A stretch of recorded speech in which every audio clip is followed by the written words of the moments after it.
como que vocês estão, como que vocês se encontram? Tô aqui com a minha gravata em homenagem ao nosso entrevistado de hoje. Não mostra ainda, deixa de surpresa, que é um assembleiano raiz. Você vai olhar e vai ver o negócio. Então, eu tô de terno e gravata. Não tô de terno e gravata, não, tô só de gravata. Tá de gravata. Sejam bem-vindos a mais um Hebrew Podcast. Já compartilha, já dá um joinha aí, que isso mostra pro YouTube que é relevante o nosso conteúdo. Deixa um comentário, manda uma pergunta durante o episódio que você estiver assistindo. Vamos que tem muito assunto hoje que a gente tá tomando café, tomando energético, comendo amendoim. Segundo episódio, o Vitão tá acelerado na... Gente, eu tô TDAH mais cafeína, mais energético, então... Hoje, se a gente mudar de assunto, tipo... Do Neida. Vamos lá, então. Seja bem-vindo. Hoje o nosso entrevistado é Pedro Gaspar. É isso aí. Bem-vindo, Pedro. O Pedro aí, tem cara... Gente, eu peguei no pé porque o Pedro, ele é assembleiano, né? Mas toda uma propaganda agora que ele filmou, foi frustrante, o pessoal esperou aquele terno gravata, aquela Bíblia desse tamanho, né? De estudo, aquelas grossonas. Pentecostal. E o Pedro, ele é assembleiano mesmo, a gente vai contar melhor a história dele, mas ele mesmo fala que ele não parece assembleiano, né? É que eu sei que não parece, sei que dá uma frustrada na galera, eu sou, viu, gente? Eu amo a Assembleia de Deus. Glória a Deus. Então, Pedrão, seja bem-vindo, irmão. Muito obrigado, pessoal. Obrigado, Vitão, meu amigo. Obrigado, André. Muito prazer estar aqui com vocês hoje. Pô, Pedrão, a gente vai começar com a pergunta básica. Como que foi? Que buraco você veio? Vamos começar aí. Da onde que você saiu, cara? Como foi a história da sua infância e quando você conheceu a Cristo, quando você conheceu Jesus, sua história aí com a sua família e como você conheceu Jesus? Então, a minha história de conversão, eu acredito que ela seja bastante comum, assim, principalmente para quem nasceu praticamente dentro da igreja, né? Eu considero que eu nasci praticamente dentro da igreja porque meus pais foram para a igreja quando eu era muito novo. Meus pais, eles eram católicos, né? Foram católicos boa parte da vida. Chegaram a ser professores de catequese, inclusive, lideraram jovens, né, na paróquia onde eles faziam parte. E aí, um dia, ali entre 2001 e 2002, um colega de trabalho do meu pai convidou ele para ir pela primeira vez para uma igreja evangélica. Eles estavam passando por um processo bem complicado de casamento, né, passando por uma crise familiar. E meu pai foi o primeiro que foi, né, e foi o primeiro que se converteu e depois foi puxando a gente. E aí, nesse processo, eu devia ter ali entre 5 e 6 anos de idade. Então, a minha infância, assim, a parte da infância que eu lembro, eu passei boa parte dela na igreja. E aí, os anos foram passando, meus pais foram se envolvendo mais com a igreja também, foram entendendo a vocação deles ali, né, na igreja quadrangular, que foi onde a gente se converteu. Foram entendendo a vocação deles como pastores, como obreiros, né? E foram caminhando dali então. Então, quando eu me dei por conta, eu já era filho de pastor, né? E aí, quando chegou na minha parte da minha infância também, que boa parte que eu lembro, eu já era filho de pastor. E aí, como todo mundo que nasce dentro da igreja, né? Que é filho de pastor, que é filho de crente, né? Aquela história, Deus não tem neto, né? Sim. Então, todo mundo vai precisar, uma hora ou outra, conhecer a Deus por si mesmo, né? Encontrar o Senhor de verdade. E foi o que ocorreu comigo, porque quando eu cheguei na adolescência, eu estava naquele modo do ativismo 1000%. Então, fazia tudo o que tinha para fazer na igreja, abria igreja, fechava igreja, ficava na projeção, já fui do louvor, já tentei tocar instrumento. Então, quando eu cheguei ali por volta dos 16, 17, 18 anos, eu estava muito cansado. Estava muito cansado, muito esgotado, não via mais sentido naquilo que eu estava fazendo, também porque eu estava gastando a minha vida ali, empenhando a minha vida para alguém que eu não conhecia. Então eu não conhecia Deus de fato, né? Muito legal isso aí. E é aquela coisa, todo serviço que ele não flui de um lugar de filiação,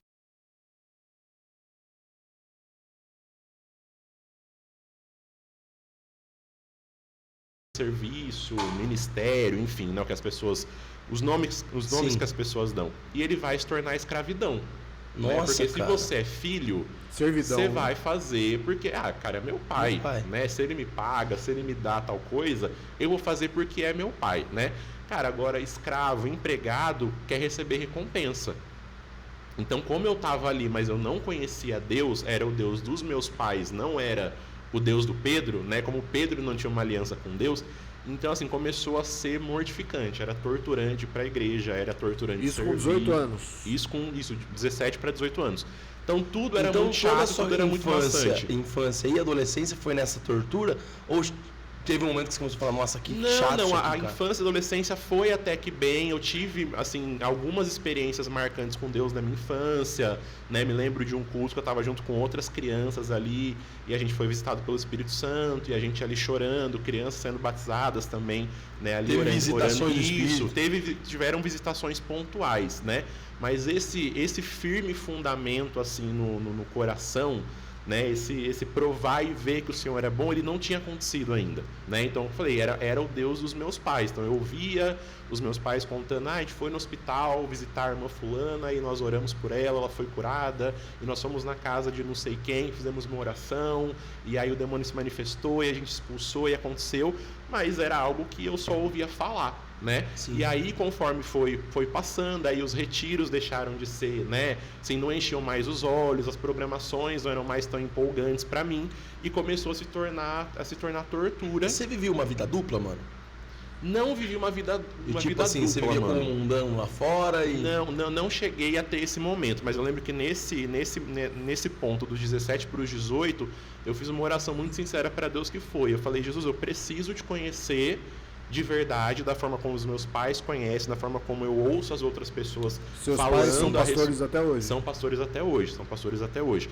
Então eu fiz essa oração muito sincera. Eu falei, Deus, eu preciso te conhecer, porque eu não quero mais continuar gastando a minha vida por alguém que eu não conheço. Nossa. E se você não se apresentar para mim, eu vou acabar saindo da igreja, porque eu não tô vendo mais sentido em ficar aqui. Você falou isso aí para Deus? Eu não tô vendo mais sentido em ficar aqui. Então eu vou tocar a minha vida da forma que eu entendo, porque eu não estou vendo mais, enfim, razão de ser, motivação. Isso de tudo que eu estou fazendo. 17 anos. Entre 16 e 18, não vou conseguir lembrar exatamente, mas foi nessa final da adolescência, começo para entrar na vida adulta. E aí nesse processo de você orou e aí você teve uma visitação, foi um processo? Aí, mano, nesse processo, depois dessa oração, eu redescobri a minha Bíblia. Eu sei que é até curioso falar isso para alguém que estava dentro da igreja, né? Mas como eu falei, era o Deus dos meus pais. Então eu era ativista. No quesito serviço, cara, eu era nota 10. Fazia agora, tudo. Isso, agora no quesito devoção, no quesito amizade com Jesus, isso era inexistente. E não trago, né, culpa nenhuma sobre os meus antigos pastores, sobre a igreja. Isso é algo que tem que partir também de nós, né? A gente tem que se responsabilizar pela nossa vida espiritual. É lógico que se você está numa igreja que te empurra para esse lugar, que te incentiva, né, te mostra a importância disso, é muito mais fácil, mas eu também não culpo ninguém, assumo a responsa para mim. E aí nesse tempo, mano, eu fui redescobrir a minha Bíblia. Eu fui para dentro do meu quarto, né, e comecei a ouvir algumas pessoas, comecei a ouvir pregação e pessoas falando sobre a importância. Olha, você precisa sim ler a Bíblia sozinho, você precisa sim orar fora de um culto de domingo, você precisa por você mesmo conhecer a Deus. E aí, cara, nesse processo de redescobrir a minha Bíblia, né, de redescobrir a palavra de Deus, foi quando eu encontrei o próprio Deus de verdade, né? Nossa, e aí por isso que eu digo que eu não tive essa fase da vida dupla, porque geralmente na idade que o pessoal tem a vida dupla, foi a idade que eu conheci Jesus de verdade. E aí já não dava mais para, né, já não tinha mais aquela inclinação do coração para ir para fora e fazer besteira e tal, porque foi justamente o momento que eu fui encontrado por Deus. Por Jesus, quando eu redescobri a minha Bíblia, né, eu descobri quem era Jesus de verdade. Isso é legal, porque ó, se você que está aí na sua casa e está passando por um tempo de crise, pode ser que você mesmo estando, o Pedro, 18 anos, né, Pedro? Praticamente, 17, 18 anos, praticamente toda a vida dele em uma igreja evangélica, servindo, provavelmente você já era até batizado. Sim. Batizado nas águas. E ele vai ter um encontro com o Senhor com 17 para 18 anos aí, posteriores, depois que ele descobriu a Bíblia dele, cara. Isso é uma história muito poderosa, porque às vezes você está aí numa crise, a igreja não está assim, mas o meu grupo pequeno eu não me identifico, eu não me identifico mais com a palavra de Deus, eu não me identifico mais com a pregação. E, procura ler a tua Bíblia. Acho que isso o Espírito Santo pode usar isso demais, porque às vezes a tua Bíblia está muito empoeirada, né? E tem até uma história de um rei, né? É o rei Josias. Cara, eu ia citar isso exatamente agora. Meu Deus, cara. Toda vez que eu conto essa história, eu lembro. Essa história me arrepia, cara. Segundo Reis, capítulo 22. É precioso. Conta pra gente a história do rei Josias aí, pra dar uma base. O rei Josias foi aquele rei que começou a reinar na infância, né? Ele sobe ao trono com 8 anos. E aí um dia tá tendo uma faxina lá no reino, né? E o sumo sacerdote, Uquias, né? Ele encontra o livro da lei, né? Ele encontra a lei que Deus havia deixado para o povo de Israel, e esse livro havia se perdido. E mesmo antes disso, o coração do rei Josias já estava inclinado para fazer algumas reformas no reino, tirar as imagens, os altares que eles tinham construído. E aí eles encontram o livro da lei, né? O sumo sacerdote lê o livro para Josias, e diz que o rei ele rasga as suas vestes numa expressão de contrição, de arrependimento, e aí ele entra para dentro mesmo da reforma do reino de Israel com força total, porque eles encontraram a Bíblia, né? Eles leram a palavra de Deus. E eu sempre faço uma conexão de 2 Reis 22 com a reforma protestante. Sim. Né? Um dia, à luz de velas, Lutero lendo a Bíblia dele, né? Aquilo ele foi atingido de uma maneira diferente. Sim. E por isso a gente tá aqui hoje existindo como igreja também, né? Porque Deus escolheu, né, usar um homem num determinado momento da história com as suas falhas, né, com os seus erros. Quem gosta de história da igreja sabe muito bem do que eu estou falando, que o Lutero nunca foi, nunca vai ser um santo, né? Tem muita coisa obscura no passado dele, mas aprove a Deus usar um homem, apesar das falhas dele, para poder produzir uma reforma, e também uma reforma porque ele leu a palavra de Deus. E aí eu sempre faço essa provocação na igreja, né?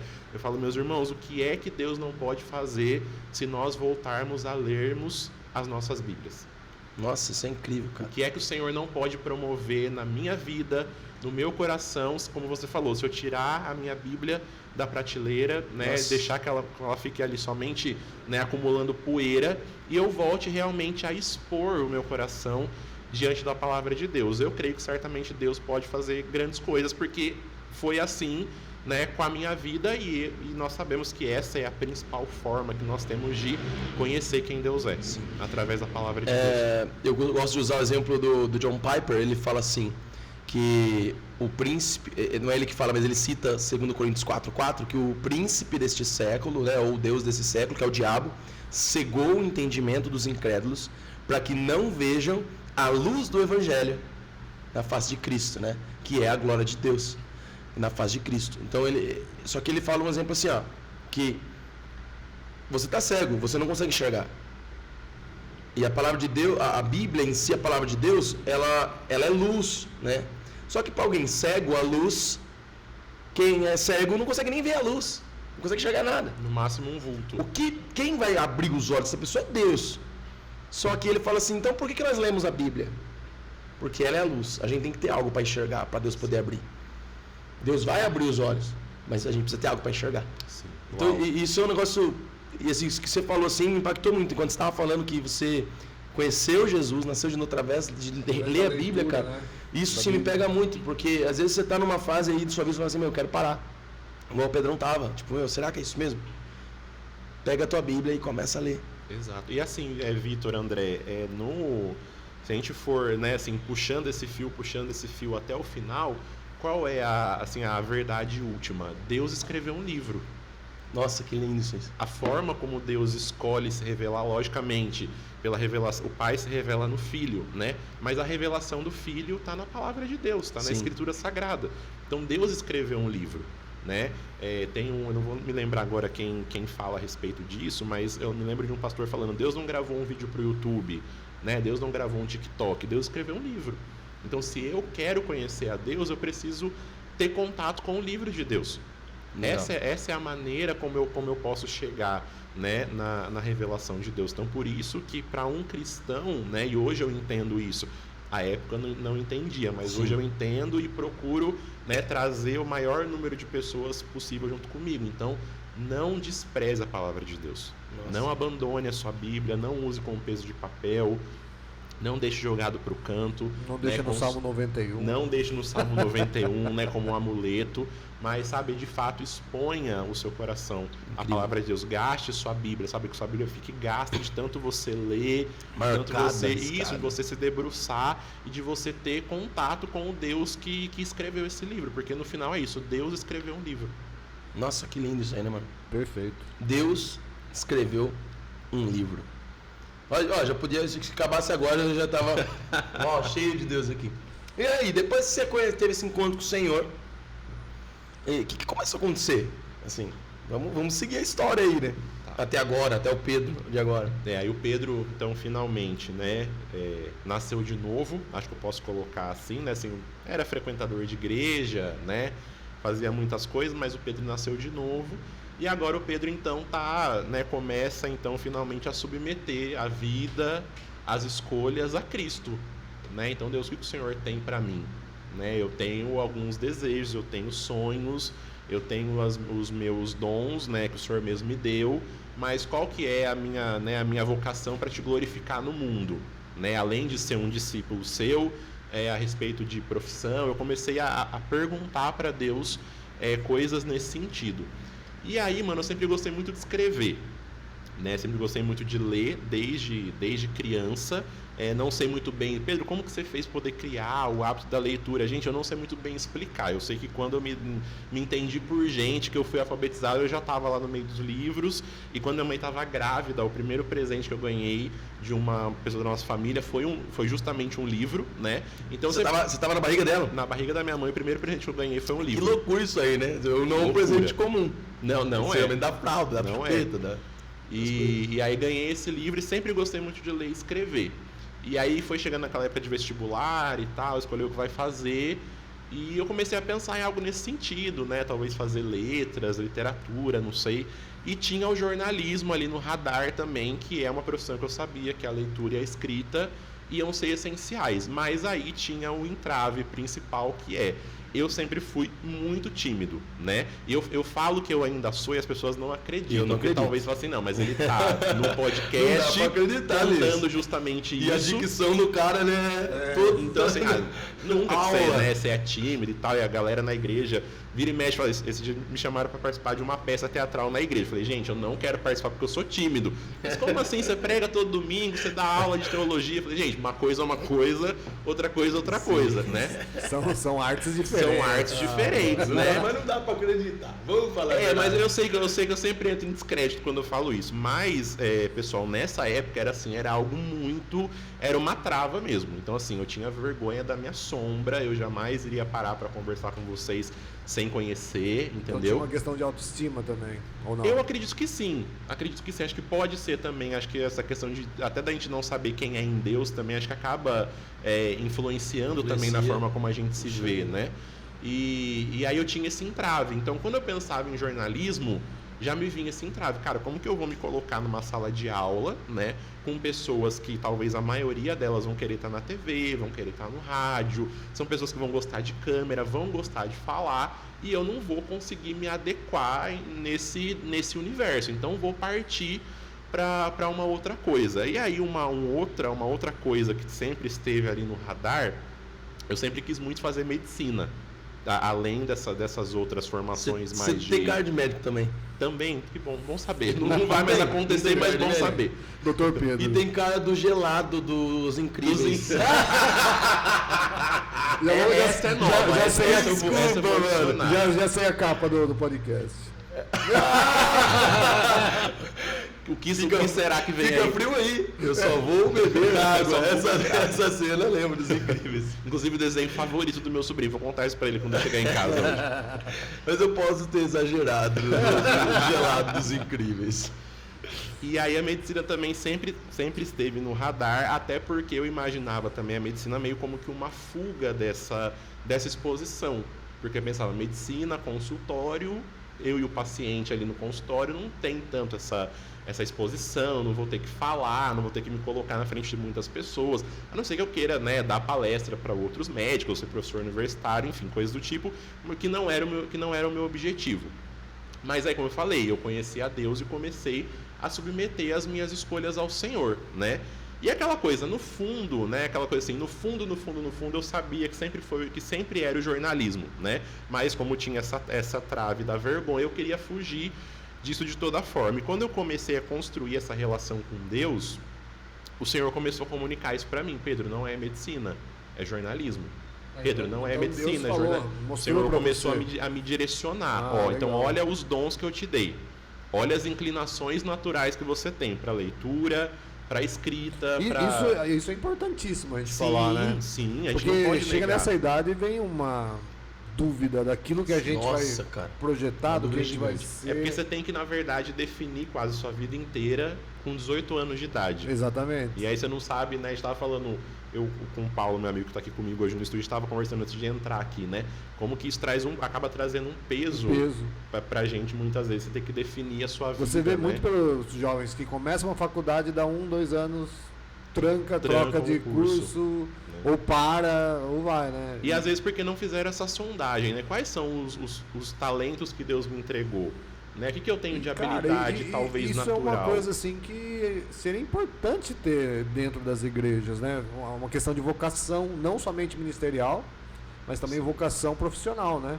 Aquilo que você pode usar tanto para o ministério, de alguma forma você usa o jornalismo. Sim, com certeza. Com certeza. Ele é jornalista hoje de uma... Não, no ministério eu falo. No ministério? Sim, porque fácil, hoje, né? não, mas se eu uso porque eu, né, assim, cuido da comunicação da igreja, da nossa igreja, né? Ajudo outras igrejas também nesse sentido, né? Mas se não fosse, gente, pelo jornalismo, porque o jornalismo tirou essa minha trave da timidez, da vergonha. E se não fosse pelo jornalismo, né? Se Deus não tivesse utilizado o jornalismo para isso, hoje eu não pregaria. Hoje eu não daria aula, porque eu ainda Foi o jornalismo que preparou você para isso? Eu ainda teria essa Você nunca pregou na escolinha? Não tinha cara, essa pegada de pastorzinho? Não, sempre fui Pastorzinho. muito tímido. Pastorzinho. Existia essa expectativa das pessoas, né? Do filho do peixe, peixinho é. Mas eu falava, gente, não é pra mim. Vocês nunca vão me ver igual o meu pai em cima de um púlpito, pegando o microfone na mão. Eu falei, eu quero estar aqui nos bastidores. Mano, posso fazer uma pergunta? Talvez vai fugir do tema, mas guarda aí você, sim, depois a gente pra volta. gente seguir. Essa pressão, porque assim, o Simão vai ter essa pressão. Talvez. Eu tento minimizar ao máximo, cara. Tipo, ele é um irmão em Cristo nosso. Simão é o filho dele, tá, Simão gente? é meu filho, tá, gente? Todo mundo deve saber, né? Simão, meu filho, tem 33 dias. Como que você lidou com isso daí? Porque parece que os irmãos, eles criam uma expectativa no filho do pastor de um jeito diferente. Não deveria ser, mas parece que é um filho especial da igreja. É algo além, né? Não é algo além? Você que foi filho de pastor, como que foi pra você essa pressão, cara? Cara, eu acho que assim, ó, na minha opinião, gente, o problema é assim, o buraco... Pra mim, geralmente, filho de pastor não vinga, mano. Tô feliz de ter exceção à regra. E às vezes até muito por essa pressão, né, de descabida que as pessoas, essa expectativa surreal que as pessoas colocam em cima. Mas assim, gente, eu acredito que esse problema, o buraco ele é muito mais embaixo. O problema vem muito mais atrás do que só essa questão da expectativa. Por quê, gente? Quando nós olhamos, né, lá no livro do Êxodo, então Deus preparando, né, chamando, fazendo uma aliança com o povo de Israel. Então, olha, gente, se vocês se atentarem, né, às minhas palavras, vocês vão ser o meu tesouro peculiar, né, entre todas as nações. E aí Deus falando, qual que é o meu desejo para vocês? Que vocês sejam um reino de sacerdotes. Então, o povo de Israel, vocês vão fazer essa mediação, vocês vão fazer essa ponte entre mim e o mundo. As nações vão olhar para vocês, né? O que Deus fez questão, né? Só entrando um pouquinho no contexto para a gente poder entender. Por que Deus fez questão de colocar o povo de Israel na terra de Canaã? Porque, gente, Canaã era um lugar de passagem. Todo o reino da antiguidade que queria avançar precisava passar por Canaã. Então, avançar em que sentido? Para avançar, para poder fazer comércio, para poder fazer guerra com outros lugares, Canaã estava ali no meio do caminho. Então, Canaã era como se fosse uma espécie de corredor, era um lugar de passagem. Então, todo reino que queria avançar de alguma forma para frente ou para trás, precisava passar por Canaã. E o que Deus queria que as pessoas vissem quando elas passassem por Canaã? Um povo que se relacionava de forma correta com Deus, um povo que se relacionava de forma correta com o seu próximo, e aí por isso a lei, e um povo que se relacionasse de forma correta com a criação de Deus. Então, gente, eu quero um reino de sacerdotes, eu quero um reino de representantes da minha presença na terra, que sempre foi o propósito do homem desde lá de Gênesis. Então, nós somos o quê? Nós somos uma estátua de Deus no mundo. A gente representa Deus no mundo, né? Porque, cara, por que Deus não permite que o homem faça imagens de outros ídolos ou de outros deuses? Porque quando Deus quis alguém parecido com ele na terra, Deus desceu, botou a mão no barro e fez. Então a humanidade é imagem e semelhança de Deus. A gente não precisa de nenhuma outra imagem e semelhança de Deus nesse sentido. Que da hora, mano. Então, ok. Então, Israel, vocês vão ser o meu reino de sacerdotes. Então, né, vamos perceber, não é um reino com sacerdotes. Então, gente, não é somente alguns de vocês que vão ter essa responsabilidade de representar quem eu sou, mas a nação inteira vai ter essa responsa. Mas aí por que eu quis voltar tanto assim? Porque hoje existe, parece que ainda, um desconhecimento na igreja sobre essa responsabilidade que nós temos, de todos sermos representantes de Deus na terra. Não somente os líderes. Não somente os líderes e não somente a família do pastor. Porque o que eu ouvia muito, né, e às vezes ouço até hoje, né? Ah, Pedro, porque a sua família... Você tem um privilégio muito grande, e sim, gente, de fato eu reconheço que é um privilégio muito grande ser filho de pastores, né? Tendo em vista tantas outras coisas que meus pais poderiam ter sido, tantos outros caminhos que eles poderiam ter tomado sem Deus na vida, eu me sinto de fato privilegiado por ser filho de pastores. Mas geralmente o discurso das pessoas é: Pedro, você é muito privilegiado porque você faz parte de uma família sacerdotal. A sua família é a família sacerdotal da igreja. Como se somente a minha família tivesse essa responsabilidade de representar Deus no mundo. Sim. E aí, eu acredito que, André, que é desse desconhecimento, dessa distorção, que vem essa pressão sobre o filho dos pastores. Olha, então, da igreja toda, vocês têm a responsabilidade de representar Deus no mundo. A minha família, nem tanto. Os meus filhos, muito menos. Mas agora você, como sendo parte dessa família especial da igreja, você tem essa responsa. Você tem que ser exemplo. Né? Então, antigamente, eu nem sabia muito bem como lidar com isso. Como eu disse, muitas vezes isso acabava me trazendo peso, me trazia tristeza, me trazia angústia, ansiedade. Porque eu não queria decepcionar os meus pais, né? E aí eu imaginava que, para não decepcionar os meus pais, eu também não poderia decepcionar as pessoas, né? Eu ligava muito essas duas coisas. Mas aí, conforme o tempo foi passando, quando eu também redescobri a minha Bíblia, quando eu fui estudar, né, o Evangelho de fato, falei, não, peraí, não é uma responsabilidade só da nossa casa. Claro, nós temos um privilégio que é apacentar o rebanho de Deus, da maneira que Deus espera que a gente faça isso. Mas essa representação de Deus na terra é para a igreja toda. Então não tem por que as pessoas trazerem esse peso somente sobre mim. Você tem que representar Deus, principalmente fora da igreja, né? Não dentro da igreja. Né? Justamente. Então, né, eu entendo a preocupação da irmã da igreja que chegava para mim: Pedro, né, olha, você é exemplo para o meu filho, porque você é filho do pastor. Como eu falei, eu até faço um esforço para entender essa preocupação e até esse pedido de socorro que vem de alguns pais também. Só que você passa muito mais tempo com o seu filho do que eu. Eu não moro com vocês, né? Então, se você conhece Jesus, se você diz que viu Deus, né, que percebeu Deus e agora foi transformado por causa desse encontro, então o seu filho precisa que você seja esse exemplo para ele. Né? E de novo, né, assim, não estou falando isso, tá? Então os filhos de pastores, eles podem, né, viver uma vida desregrada, né? Isso é escandalizar as pessoas de todas as maneiras possíveis. Não é isso, mas também não justifica muitas vezes esse peso que é colocado. Então, olha, somos um reino de sacerdotes. Todo mundo foi chamado para representar Deus no mundo. No caso, você conhece outros filhos de pastores, assim, que você tem amizade próxima? Você lembra que tinha o FIPAS? Tem ainda o FIPAS? Sim, tem o FIPAS ainda. Inclusive, um dos coordenadores, eu não lembro agora se nacionais, ou acho que, se não me engano, o coordenador nacional é esposo de uma grande amiga minha, Marcele. Marcele, se você assistir esse episódio, um abraço para você e para o João. Eles são lá do Rio. E, se eu não me engano, ele é coordenador nacional do FIPAS. O FIPAS, o que é? FIPAS na Quadrangular é o Ministério dos Filhos de Pastores. Eu acredito que foi criado justamente para esse fim, de tipo ter um lugar de tipo, ó, você não tá sozinho nisso. Um alívio, né? Um descanso. Um descanso, porque assim, era uma pressão gigante. Mas um dos meus melhores amigos, que é um irmão, assim, a gente morou junto durante um tempo, né? Durante o seminário e tal.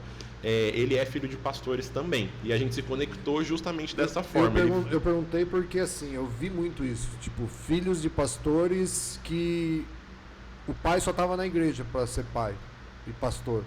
Dentro de casa ele não tinha tempo. Então eu acho que é uma realidade que se vive. Risco, né? Você viveu isso ou não? Cara, graças a Deus não, assim, meu pai, mas como você eu falei, deve ter visto isso. Sim, não, assim, de ver com certeza. Assim, graças a Deus, os meus pais nunca transmitiram para mim essa expectativa errada das pessoas, né? Então, assim, quando as pessoas chegavam e falavam comigo, eu sentia esse peso. Mas meus pais, né, eles, assim, sempre entenderam que eu ia seguir o meu caminho, fosse sendo pastor, fosse não sendo, né? Sim, pastoreavam o meu coração e me discipulavam como a qualquer outra pessoa da igreja. Então, Pedro, você tem um testemunho para dar, então, né, não porque você é filho de pastor. Não porque você é nosso isso, porque você é nosso filho, porque você é cristão, né? Então, você tem um testemunho para poder dar, né? Mas, sim, tem muitos exemplos que a gente falou. Eu creio que muitos acabam, às vezes, até pegando essa ojeriza de igreja por conta dessa pressão, às vezes. Eu conheço filhos de pastores que não querem mais ir na igreja por alguma coisa que aconteceu nesse meio do caminho. Infelizmente é muito comum, André. Infelizmente muito comum. Eu conheço também muitos filhos de pastores que não frequentam a igreja dos pais. Não abandonaram a igreja, mas falaram, eu não quero estar no ambiente que os meus pais são pastores. Eu quero estar num lugar onde eu consigo ser apenas mais um. Mano, que medo, cara. Mesmo esses, eles não querem trabalhar. Eles não querem fazer parte da obra. Eles só querem ir lá cultuar e ir embora. Não dá pra generalizar, mas existe gente assim. Sim, existem esses. Eu falei, eu conheço aqueles que são cristãos genuínos, mas não querem mais estar nesse lugar onde os pais têm uma proeminência, um lugar de destaque. Por quê? Os meus pais em destaque significa eu também estar em destaque, significa também eu ter essa expectativa sobre mim e eu não quero. E aí tem alguma coisa na igreja que tá pegando fogo e a galera olha pra mim, viu? Vai lá apagar um incêndio em você, né? Tipo, ó, o ministério tal tá faltando gente, precisa de alguém pra fazer. Por que o filho do pastor não faz nada? Não tem esse espaço pro filho do pastor não fazer. Sempre tem esse o filho do pastor não vai, por que eu vou? Nossa, cara. Exato. Mas assim, ó, você falou, cara, me deu até um certo temor. Como que eu vou criar o Simão? Tipo, existe isso. As pessoas, elas criam uma expectativa. Esses dias um cara falou, tava contando a experiência dele com o filho dele, um casal amigo nosso. Mas assim, eu falei, cara, é válido o conselho que eles nos deram, né? Eu falei assim, mas não é a mesma coisa. Tipo, a gente, como é pai do Simão e a gente é pastor, parece que a pressão é maior do filho do pastor mesmo, dele bebê, sabe? Então é bem complicado, assim, eu fiquei até com um certo temor. Mas eu acredito, mano, que tudo parte do evangelho que você apresenta para a igreja. Né? A gente tem um movimento aí, sim, nos últimos anos, né? Essa questão da gente voltar para as raízes da igreja primitiva, né? E sermos a igreja de Atos 2, 3 e 4. Mas o que produziu a igreja de Atos, a igreja primitiva, né? Além da descida do Espírito Santo, que faz a igreja nascer, né? Mas o que produziu a igreja primitiva foi o evangelho que eles ouviram. A mensagem, né? O que produziu a igreja moderna? O evangelho que a gente ouviu. Que é o evangelho de um grupo pequeno de pessoas me servindo todo domingo, toda semana.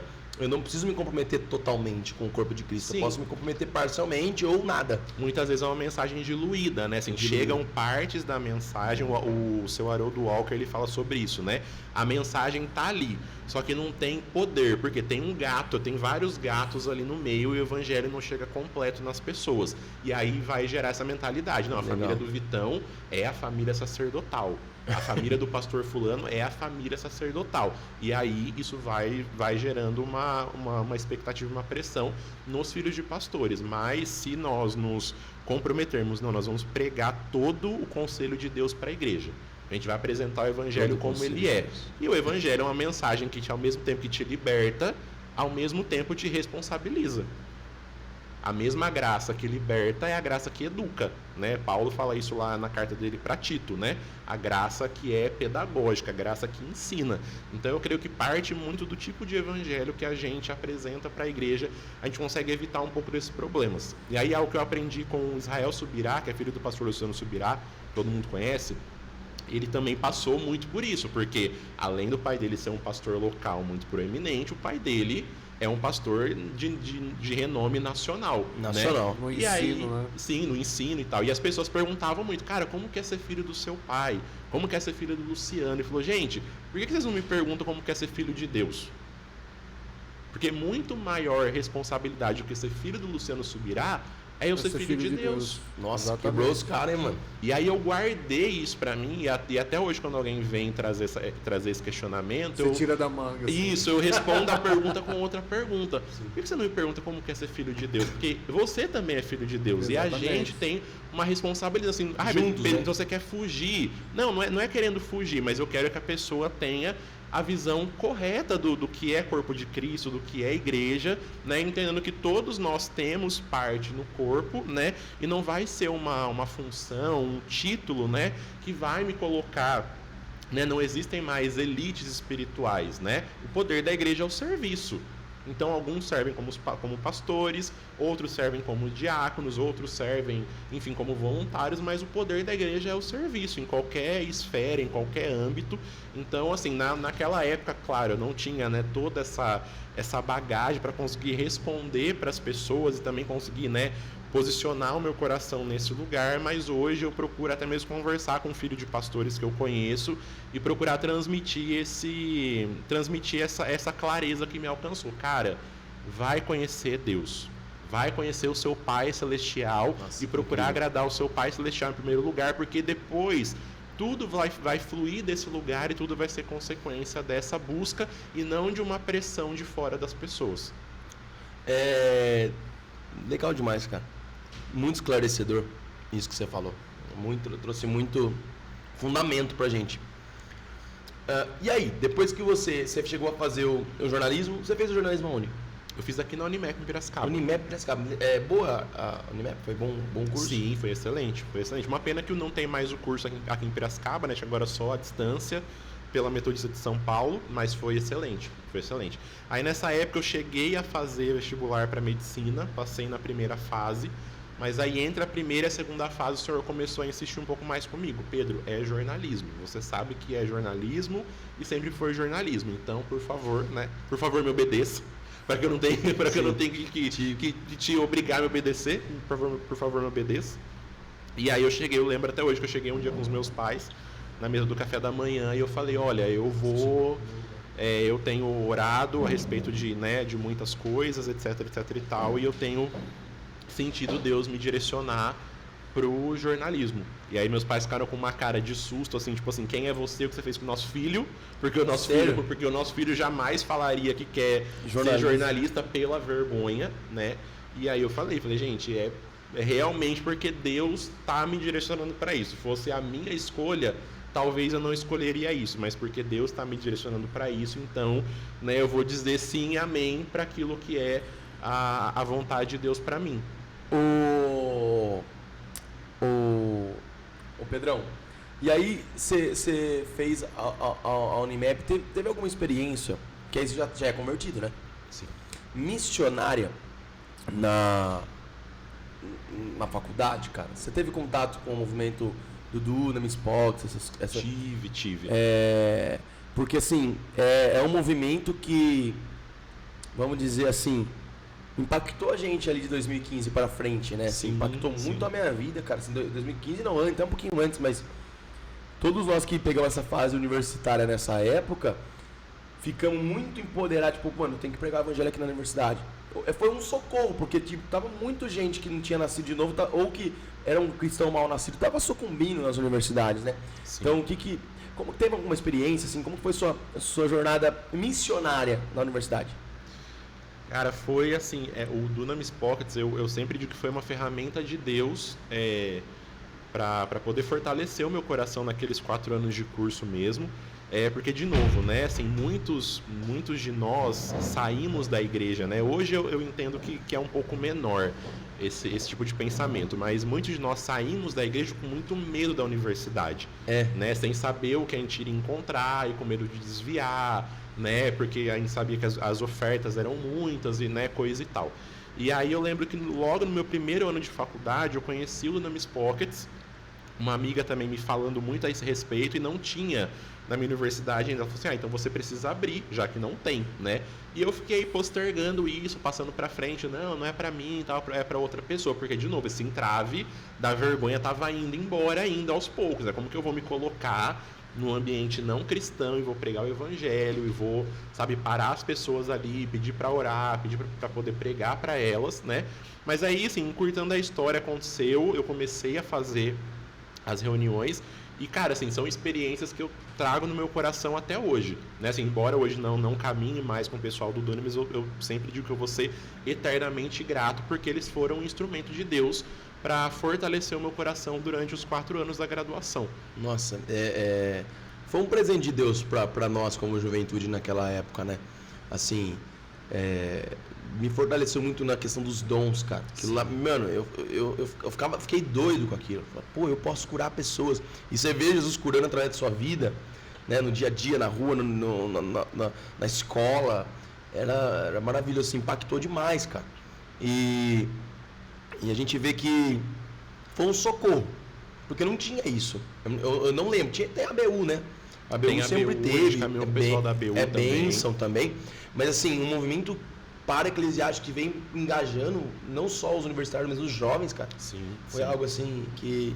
Foi uma boia que jogaram para a juventude cristã no Brasil, né? Para mim foi de extrema importância. E agora a gente fica com a responsabilidade, né, de pegar o pessoal da nossa igreja que tá para ir para a faculdade, né, fundamentar eles no evangelho, né, não fazer esse terrorismo na mente, né, você vai se perder, você vai se desviar, mas pregar o evangelho como ele de fato é, né. Tem uns caras que falam, tipo, não faça faculdade, tem uns caras que orientam dizendo, você vai fazer faculdade, você vai desviar, hein. Não, eu não acredito horrível nisso. Isso aí, né. Acho que a gente perde muito dessa questão de representarmos Deus no mundo, porque a gente não é todo mundo que vai trabalhar dentro da igreja. Sim. Né? Não cabe todo mundo trabalhando na secretaria de uma igreja, por maior que a igreja seja, né? Sim. Não cabe todo mundo ali. E tem pessoas que nem foram vocacionadas para isso. São vocacionadas para o mercado de trabalho. E Deus e Jesus precisa chegar nesses lugares, né? Sim. A palavra de Deus precisa também chegar em todos esses campos missionários. Então, assim, a gente precisa incentivar as pessoas a irem, se essa é a vocação delas, mas com o coração fundamentado no evangelho, 100%. Pedrão, teve alguma experiência assim sobrenatural sua assim dentro da universidade, tipo, de você pregando assim, acontecer algo, alguma conversão, alguma situação desse tipo? Cara, assim, tem uma que sempre me marca, porque há uma orientação que... Peraí, a gente tá gravando, né? Só renovar o meu... Precisa renovar o negócio do Zona Azul? Ticket, faltam 10 minutos. Não precisa. Será que eu posso deixar rolar? Então? Pode deixar rolar então. Deixa eu voltar para onde eu estava. Valeu, Zona Azul! Então, assim, uma experiência que me marcou muito, e eu me lembro dela até hoje, porque uma orientação que eles sempre davam era: vão atrás da reitoria e tentem conseguir uma sala, né? Até pelo conforto, dá para vocês fazerem o culto com projeção e tudo mais. E, enfim, resumindo a história, fui atrás da reitoria várias vezes, não consegui uma sala. E aí a gente começou a fazer a reunião ao ar livre. Então, na frente do bloco de psicologia tinha um gramado bem amplo, assim, bem aberto, e a gente se reunia ali. E todo mundo sabe que o Unimap é muito grande, você anda muito para poder chegar de um lugar para o outro, você cansa, né? É tudo muito longe. Mas toda quinta-feira a gente estava ali na hora do intervalo, e eu lembro que eu sempre convidava o pessoal da minha sala para poder ir, a gente fazia, né, propaganda pela universidade. E numa semana, uma amiga que era da minha sala, que não era cristã, aceitou o convite, falou: eu quero ir hoje na reunião que vocês fazem e tal, tô precisando ir lá. E ela foi junto com a gente. E a gente nesse dia estava muito, muito, muito, muito frio. E a gente se ficou bem junto ali numa roda para tentar parar ou cortar um pouco o vento. E no final sempre perguntava: olha, alguém precisa de oração, quer pedir oração por alguém e tal.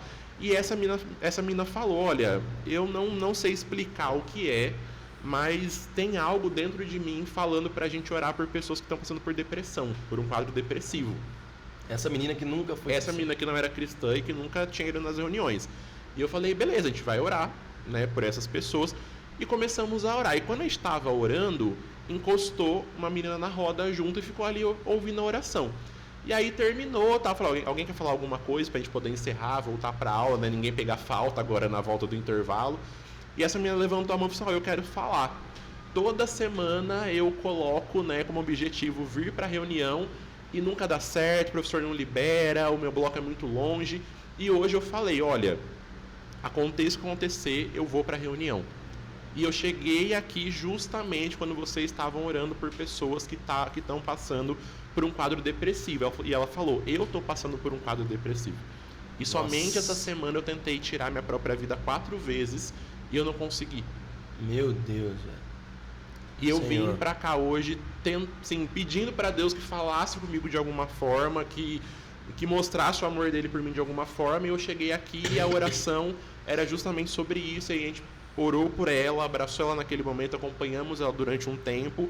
Ela foi, né, assim, foi pra uma igreja e depois a igreja local passou a cuidar dela, mas foi algo que me impactou muito. Porque eu pensei, cara, hoje é quinta-feira ainda e só essa semana ela já tentou se matar 4 vezes. Então, uma vez a cada dia dessa semana, essa menina tentou tirar a própria vida. Meu Deus, velho. E aí me veio, cara, talvez se a gente estivesse numa sala de aula, seria ainda mais difícil dela chegar na gente, porque são muitas salas. E porque a gente estava nesse lugar aberto, ela chegou. E aí eu lembro de agradecer muito a Deus. Falei, Jesus, obrigado, porque não foi da maneira que eu gostaria que fosse, mas foi da maneira que o Senhor queria que fosse. Cara, isso aí foi importantíssimo, né? Importantíssimo. Meu Deus. E assim, eu tenho isso no meu coração nos últimos dias, sabe? Porque assim, ó, olha que interessante, né? Foi uma pessoa não cristã que sentiu de orar e atingiu uma pessoa. E Deus falou comigo nesses dias, porque assim, nossa, a gente ama teologia, né? A gente ama estudar, é verdade, e tal. Só que o evangelho não é somente sobre teologia. Nós não somos apenas cérebros. Entende? E Nossa, assim, Deus ele quer usar pessoas de boa intenção, de bom coração, de bom caráter. Sim. Aquilo que a gente tem, assim, corações puros, né? Com boas intenções. Que Deus, a Bíblia fala que Deus sonda os nossos corações. A intenção dos corações. E para fazer a vontade de Deus é isso, né, cara? E também acho assim, ó, não que a teologia é conhecer Deus, né? Sim. Se querer conhecer isso é bom. É bom. Mas assim, no sentido que você falou, por exemplo, a mina ainda não, essa moça não tinha conhecido a Cristo ainda. E como, acho que entra também como Deus pode usar qualquer pessoa. Exatamente. Tipo, Deus, não sei, pode ser que a galera ali que o Pedro tava, inclusive até o Pedro, não sei. Naquele dia o Senhor queria falar com aquela moça. Não falou pra ninguém orar por aquilo, mas ele tocou naquela Queria moça que ela experimentasse de alguma forma. Exatamente. Até então, uma ímpia, não sei se ela era ímpia ou não, se ela tinha nascido de novo ou não, provavelmente não. E falou daquilo e provavelmente deve ter tido uma experiência de conversão posteriormente também, não sei. Eu não tive mais contato com ela depois daquilo, né? Não sei se ela chegou de fato a se converter, mas é uma semente que foi plantada no coração dela naquele dia. E às vezes não vai ser ali que ela vai se converter, mas depois de anos ela pode vir a se converter. E ela vai se lembrar com certeza dia, ela vai né? se lembrar desse dia. Com certeza. Com certeza ela vai se lembrar desse dia. Porque ela provou do poder de Deus, né? O poder de Deus ali.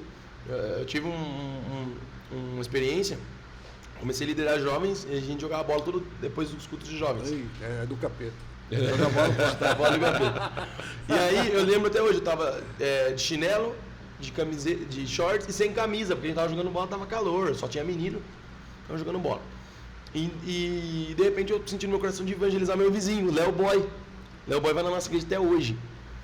Léo Boy é o nome do cara. O Léo Boy tava indo pra uma festa em Americana, ele é Piracicaba, ele chamava Bom Brasil, assim, um bar de balada. E um cara, amigo dele, eu falei, mano, você precisa vir pra Jesus e tal. Preguei pra ele, quando eu pregava pra ele, o demônio se manifestou no moleque, amigo dele. Caraca. E o moleque, assim, dava parecia uma cobra, assim, pulava, fazia uns contormentos, assim, foi bem louco. No outro dia, o Léo foi pra igreja, e o Léo não foi pra esse bar. O Léo ficou com medo e não foi. Eu falei, mano, agora o Léo vai pra igreja. Agora ele vai pegar firme. Foi no outro domingo. De medo, né, Léo Boy? Acho que foi medo. Nunca mais foi, filho da mãe. Aí depois de um tempo ele veio a se converter. Mas tipo assim, foi uma experiência, cara. Sim. Que ele viu aquilo ali. E Deus estava alfinetando, né? A consciência dele, cara. Já há muito tempo. Poxa, ó. Essa vida que você tá levando tem demônios. Sim. Tem coisa que tá atrapalhando aí, cara. E eu até falo, a gente brinca e fala assim, Léo, aquele dia eu falei, valeu Deus, dessa ele não escapa. Eu orava pelo Léo desde os meus 12 anos.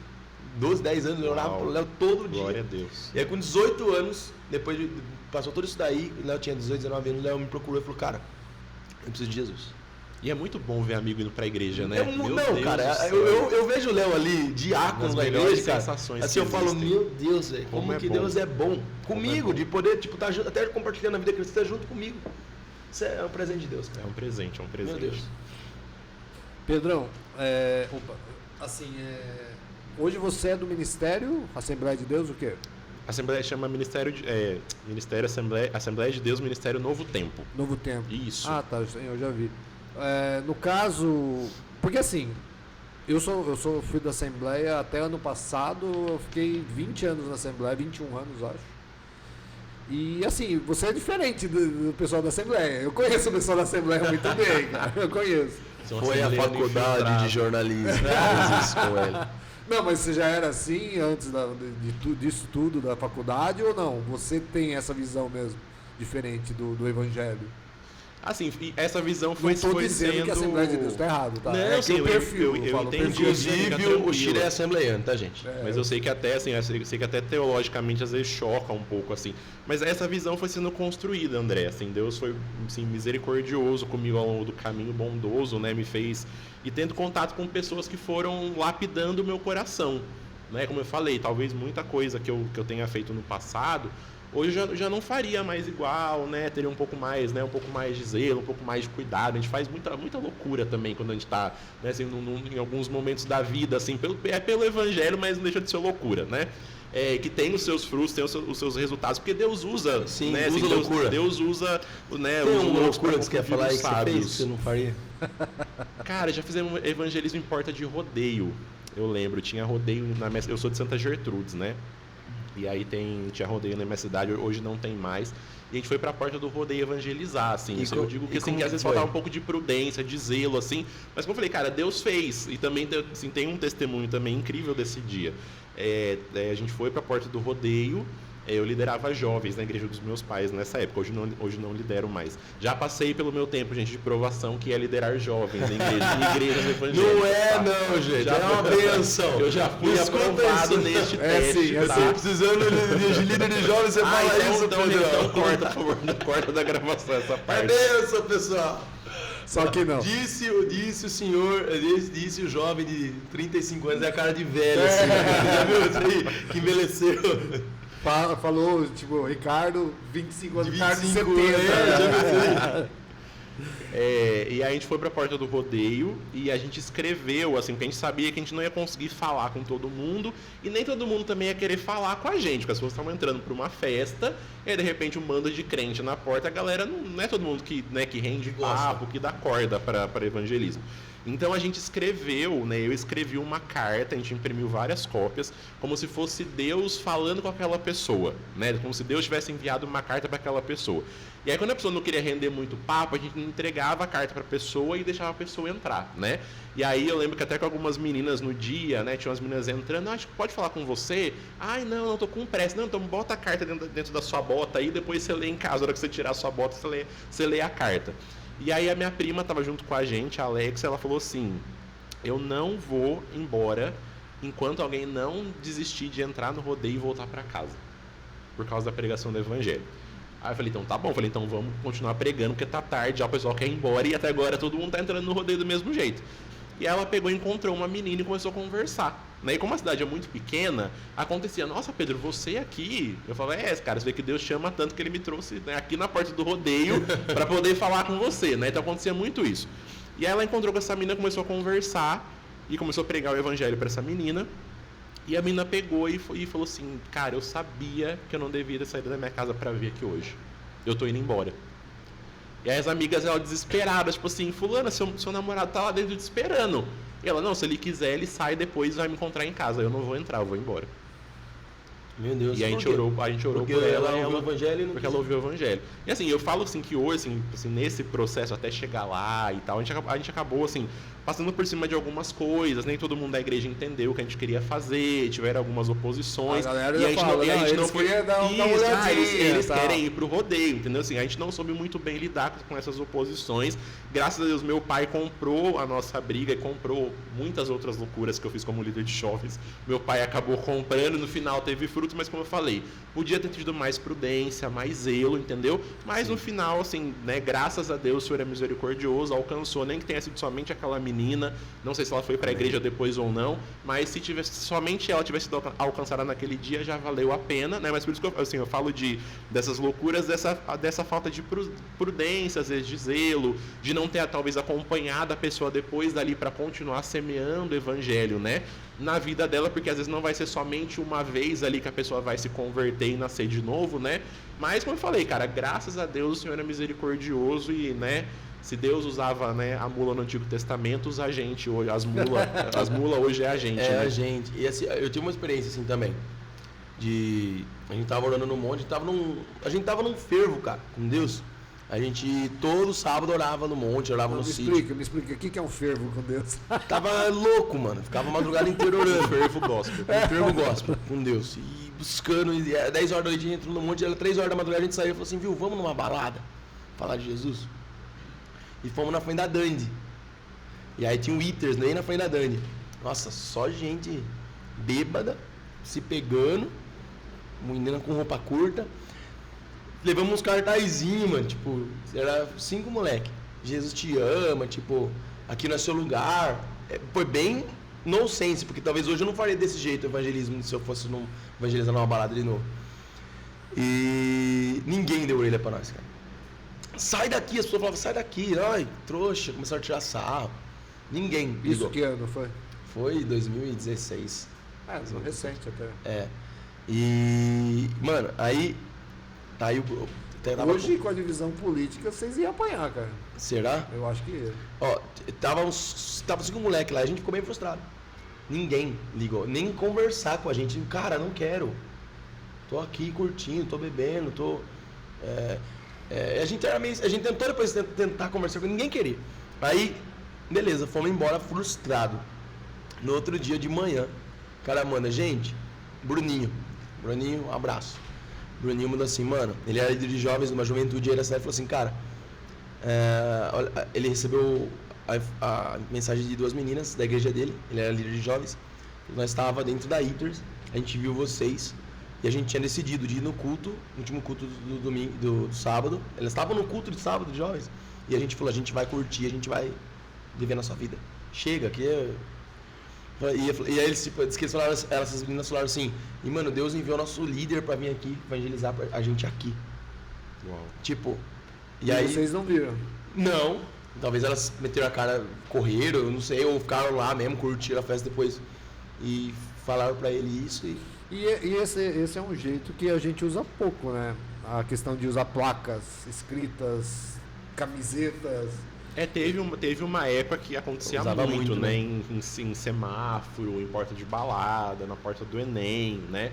Hoje a gente já, assim, é mais raro ver acontecendo, mas já teve a época. Eu falo, né? Porque uma vez a gente estava numa crise, não de relacionamento, eu e a minha esposa, em questão de ministério, de igreja mesmo.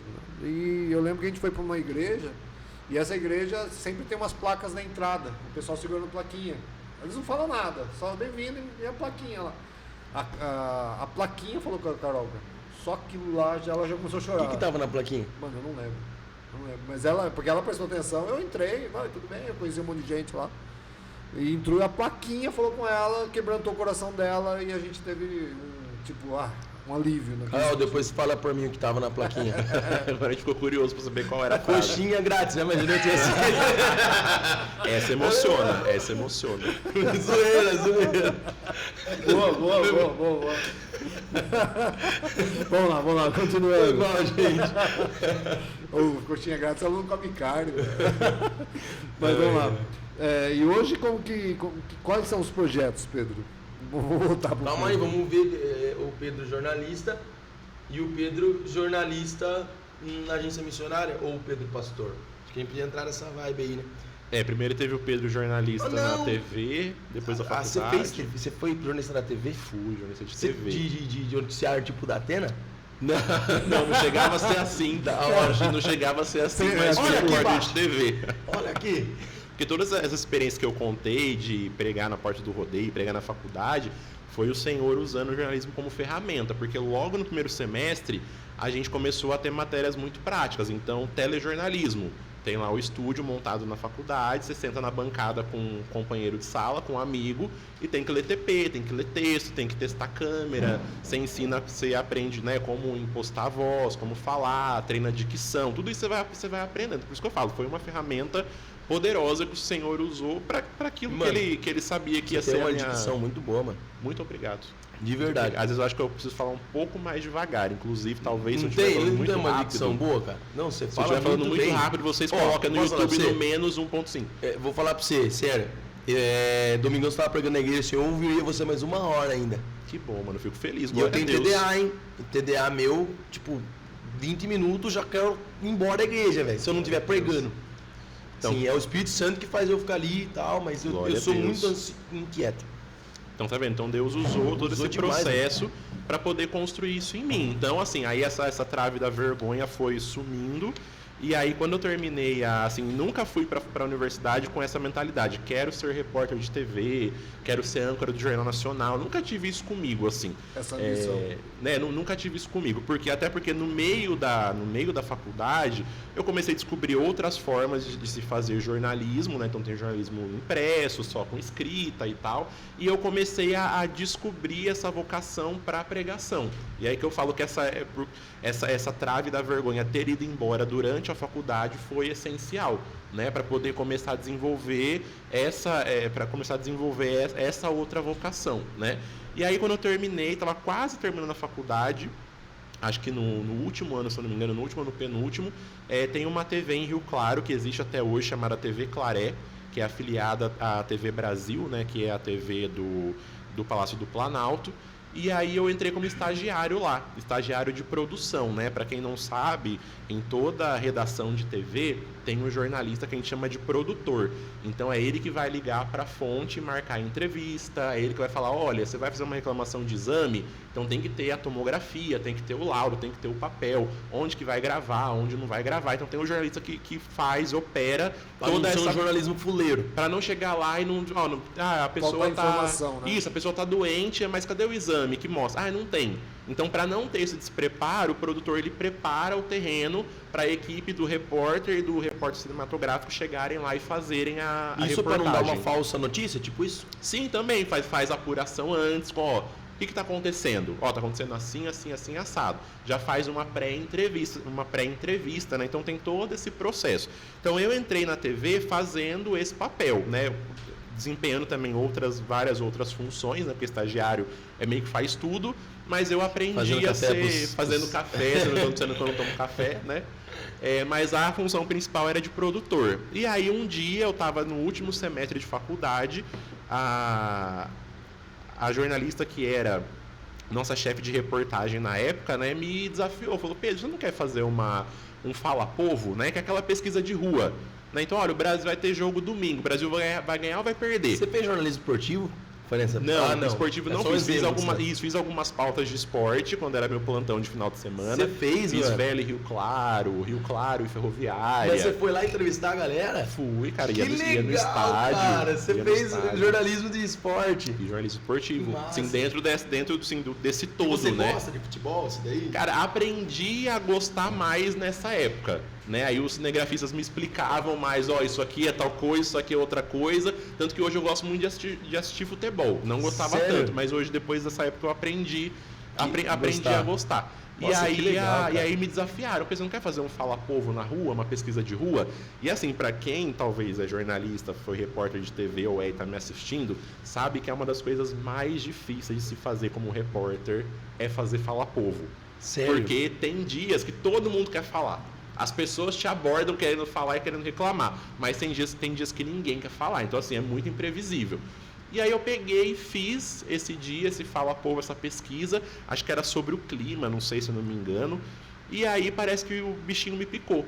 Cara, gostei de fazer isso. Nossa. Sim, por que não continuar? E aí eles abriram, ó, tem uma vaga de repórter aberta, você quer passar de estagiário depois que você se formar para poder ser jornalista, de fato, e repórter? Eu falei, eu quero. E aí eu entrei de cabeça durante 2 anos e comecei a fazer todo tipo de pauta. Né, homicídio, né, pauta mais quente que a gente fala, né, factual, né, homicídio, assassinato, pauta de polícia, reportagens especiais. Você entrevistou jogador também de bola no esportivo? Você viu que ele só tá interessado na parte de futebol, né?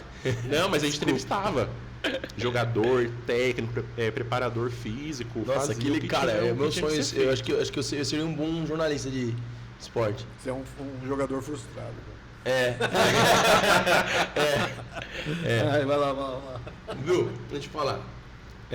Aí você ficou 2 anos trabalhando de repórter, então? Fiquei 2 anos na TV.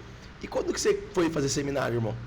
Aí, cara, a gente recebeu uma época na igreja. Tem uma amiga minha aqui de Piracicaba, Laís. Um abraço, Laís. Abraço, Laís Mateus. de Souza.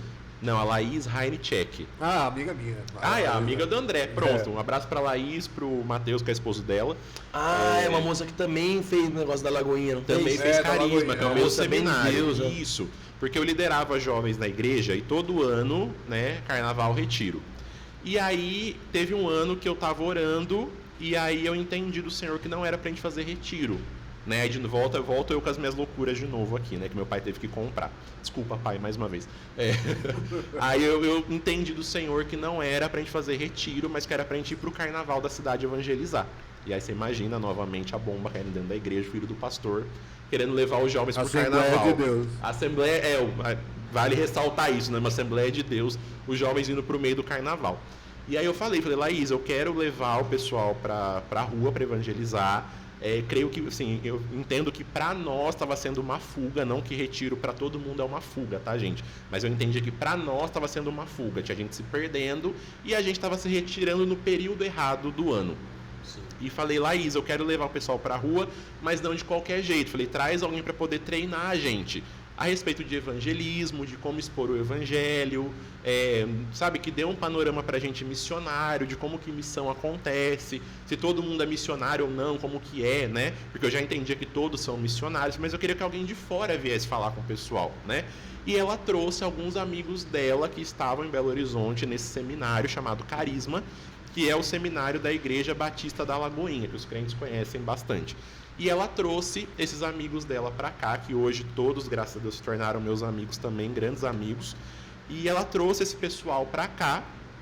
E aí, papo vai, papo vem, eles começaram a falar desse seminário. Olha, mano, a gente faz seminário de teologia em BH, né? E a gente mora, né, junto, mora em República, é muito legal. E Deus trata muito nosso caráter, Deus quebra a gente durante 2 anos, molda a gente e tal, de acordo com a palavra. Por que você não vai fazer uma visita pra gente e tal? Isso, eles vieram pra cá em fevereiro, né? E aí eles vieram, treinaram a gente, fomos pra rua, também vimos Deus fazendo muitas coisas, muitas pessoas foram encontradas naquela ocasião, apesar da nossa loucura, né? O Senhor também fez aquilo que Ele tinha que fazer. Conheci um dos meus maiores amigos, meu irmão, que é o pastor Erics, que é pastor na Lagoinha, em Osasco hoje, e a gente se conectou justamente por essa crise dos filhos de pastor, né? Eles chegaram aqui em Santa, eles vieram de carro de BH, chegaram aqui 4 da manhã, eu sentei com ele, cara, você é filho de pastor também? Ah, eu sou. E aí começamos a botar o coração na mesa e aí nasceu a nossa amizade a partir daquele ponto. E eles me falaram sobre o carisma, eu nunca tinha ouvido sobre o carisma, a não ser pela boca da Laís. E eu fiquei com aquilo no meu coração, porque eu sentia o Senhor me direcionando para essa questão da pregação. Porque quando meus pais saíram da quadrangular e foram para a Assembleia, eu assumi o grupo de jovens da igreja. E aí aquela coisa, você vai ter que tapar o buraco, você vai ter que pregar e liderar os jovens. E eu comecei assim, pela necessidade mesmo, vou ter que pregar e vou ter que falar, né? E aí eu falo da importância da comunidade local, né? Porque a igreja começou a insistir comigo nisso. Pedro, você prega bem. É fácil de entender quando você fala, né? É gostoso de ouvir quando você fala, né? Isso que você falou, a gente ouviria mais você falando. Sim. Você não pensa em fazer mais isso? Não, gente, minha praia é jornalismo, tal, vou glorificar Deus de outra forma. Tá, mas pensa nisso. E começou a ficar muito frequente. Isso, chegando em você e falando. Isso, vindo da própria comunidade. E aí eu falei, cara, eu acho que, assim, alguma coisa está acontecendo, porque se tanta gente está vindo falar a mesma coisa, talvez, então, o Senhor está querendo me direcionar para isso, mas eu não quero fazer de qualquer jeito, não quero ficar pregando heresia, não quero, né, enfim, sabe, distraindo as pessoas e não pregando o evangelho. Deus estava construindo em mim essa convicção. E aí, aí surgiu essa conversa do seminário, e aí eu fui orar de novo e senti o Senhor me, sabe, dando ok, vai, né? E aí eles vieram para cá em fevereiro, quando foi em junho, teve feriado de Corpus Christi, e tem a conferência do Espírito Santo, que é a conferência do seminário, do carisma. E eu peguei, fui para lá, fiquei na casa dos meninos. Foi para BH? Isso, fui para BH. E aí lá o Senhor me encontrou com várias palavras, confirmando que realmente era para eu ir para o seminário. E aí isso foi em junho, né? De qual ano, você lembra? Junho de 2018. Nossa, não, 2018 não, perdão. Foi junho, acho que foi junho de 2018 mesmo. Ou foi 2020, agora eu já não lembro mais, gente. Estou perdido nas datas aqui. Mas isso foi em junho de 2017. Quando foi em julho, agosto, eu estava já me preparando com a minha mudança para poder ir para BH. Meu pai. E aí eu cheguei pro meu chefe, você falei... Você mudou pra BH, cara? Falei pra BH. Cheguei pros meus chefes, falei, olha, né, aconteceu isso, isso e isso, e eu tive um direcionamento do Senhor de me mudar e fazer seminário de teologia para poder servir a minha igreja, servir o corpo de Cristo, então eu quero pedir demissão. E aí você vê que coisa, o meu chefe, né, meu chefe de redação, ele falou, Pedro, você sabe que a gente aqui sentia que ele não é cristão, mas a gente sentia que existia dentro de você essa luta, parece, entre a sua vocação na igreja e a sua vocação no jornalismo. A gente acha que você é um profissional excelente, a gente gosta muito de ter você aqui, vamos te liberar com dor no coração, mas a gente enxergava em você esse impasse. E a gente sabia que uma hora você ia ter que escolher e você não ia escolher a gente. Você ia escolher a igreja, você ia escolher, né, a teologia que você está escolhendo agora. E então a gente vai te liberar, vamos te demitir, vamos, né, pagar tudo que você tem que receber para você poder seguir tranquilo e poder estudar. Legal, cara. E como que foi lá dentro do seminário? O que você... Falei com você sobre isso. É claro que são várias coisas que o senhor foi mudando em você, a faculdade de jornalismo ajudou bastante, mas eu sinto uma diferença do pastor que leva a sério o seu seminário, né, e tem um tempo de estudo da palavra, e um pastor leigo. Tem pastor leigo que arrebenta. Né? Sim. O Charles Spurgeon é leigo, né? Mas tinha uma biblioteca do vô dele que... Sim, a gente citou aqui o Subirá. O Subirá, se eu não me engano, acho que nunca foi para seminário. É leigo também? Se eu tiver errado, por favor, me corrija nos comentários. Sim, eu acho que ele nunca mestre, foi. Né? Subirá nunca foi, Leandro Vieira nunca foi para seminário. E são caras que hoje fundamentam, né? Há muito daquilo que a gente crê. Na leitura, né? Sim, exatamente, né? Que foram para dentro dos livros e leram ali, né? Mas assim, eu vejo assim, uma diferença muito, eu falei pro Pedro isso aí. Como seminário, não sei se foi seminário, claro que são outras coisas também, mas eu falei, nossa, que legal, meu. Separar 2 anos para estudar. 2 anos? 2 anos. Como que foi essa experiência? Você sente que, tipo, me equipou mesmo, cara? Trouxe Sim. Você separar a sua vida para se dedicar tô me preparando para o ministério, como que é isso? Sem dúvida, para mim foi essencial, assim, para todo mundo que tem a oportunidade de fazer um seminário. Hoje a gente sabe que tem muitos seminários online, né? Tem também os presenciais, como eu fiz, que você tem que mudar de lugar, né? E morar lá, e morar em outra cidade. Se você tem a oportunidade de fazer isso, faça. Se você pode parar a sua vida durante 2 anos, 3, nem que seja de maneira online ou online, talvez você consiga conciliar trabalho com estudo, eu te aconselho a fazer. Porque são direcionamentos importantes que você vai receber, né? No meu caso, assim, muito mais do que os direcionamentos, do que as matérias, do que a teoria, mas ter podido conviver com homens de Deus, cara, que estavam lá escondidos, assim, entre muitas aspas, numa sala de aula, mas assim, que não tinha um destaque na nação. Mas quando você sentava para poder ouvir o cara, né, ou ouvir a mulher ali durante a aula, você falava, cara, onde que estava essa pessoa? Eu nunca ouvi essa pessoa. Nunca passou pelo meu YouTube, nunca passou pelo meu Spotify. E eu tô aqui sendo quebrado por Deus nessa aula, tô aqui, né, Deus tá tirando essas ervas daninhas, essa teologia, né, ruim que eu ouvi durante todos esses anos que passaram. Deus tá aqui, sabe, limpando o meu coração, sabe, fundamentando a minha fé. Uma frase que dizia assim, que eu achei muito verdade, que nós somos resultados dos nossos encontros, dos nossos relacionamentos. Né? Muito também. A gente é moldado dependendo com quem a gente conversa, com quem a gente ouve, com quem a gente gosta. Né? Então verdade, isso, né? verdade, isso. mano. Exatamente. Isso que você passou, assim. Nossa, sim, que louco. Então, assim, pra mim, nesse sentido, foi, né, assim, foi muito bom. Eu tive a oportunidade, pela primeira vez, de ser pastoreado e ser discipulado, não sendo filho do pastor da igreja. Ninguém nem ligava pra isso lá, entendeu? né? Ninguém nem Apenas ligava. mais um, né? Assim, no meu grupo de amigos, tinham vários outros filhos de pastores, mas éramos discipulados como membros da igreja. E pra gente foi muito bom. Né? A gente pôde assim, expor o coração a respeito de muita coisa que a gente não tinha, né, exposto ainda, né? Assim, muitos confrontos que a gente precisava receber, e a gente recebeu nesses 2 anos sobre caráter, sobre coração, sobre postura. Então foi o pacote completo, não foi só a teologia, né? A teologia foi muito importante também, até hoje muito do que eu aprendi lá eu trago muita coisa até hoje, mas assim, o pacote completo para mim foi muito importante. No seminário, assim, qual foi a matéria que mais te marcou? Cara, a matéria que mais me marcou, eu acho que foram... Cara, que difícil. Tem uma matéria que, assim, que é uma das marcas registradas do Carisma, que chama Aliança de Sangue. Aliança de Sangue? Aliança de Sangue.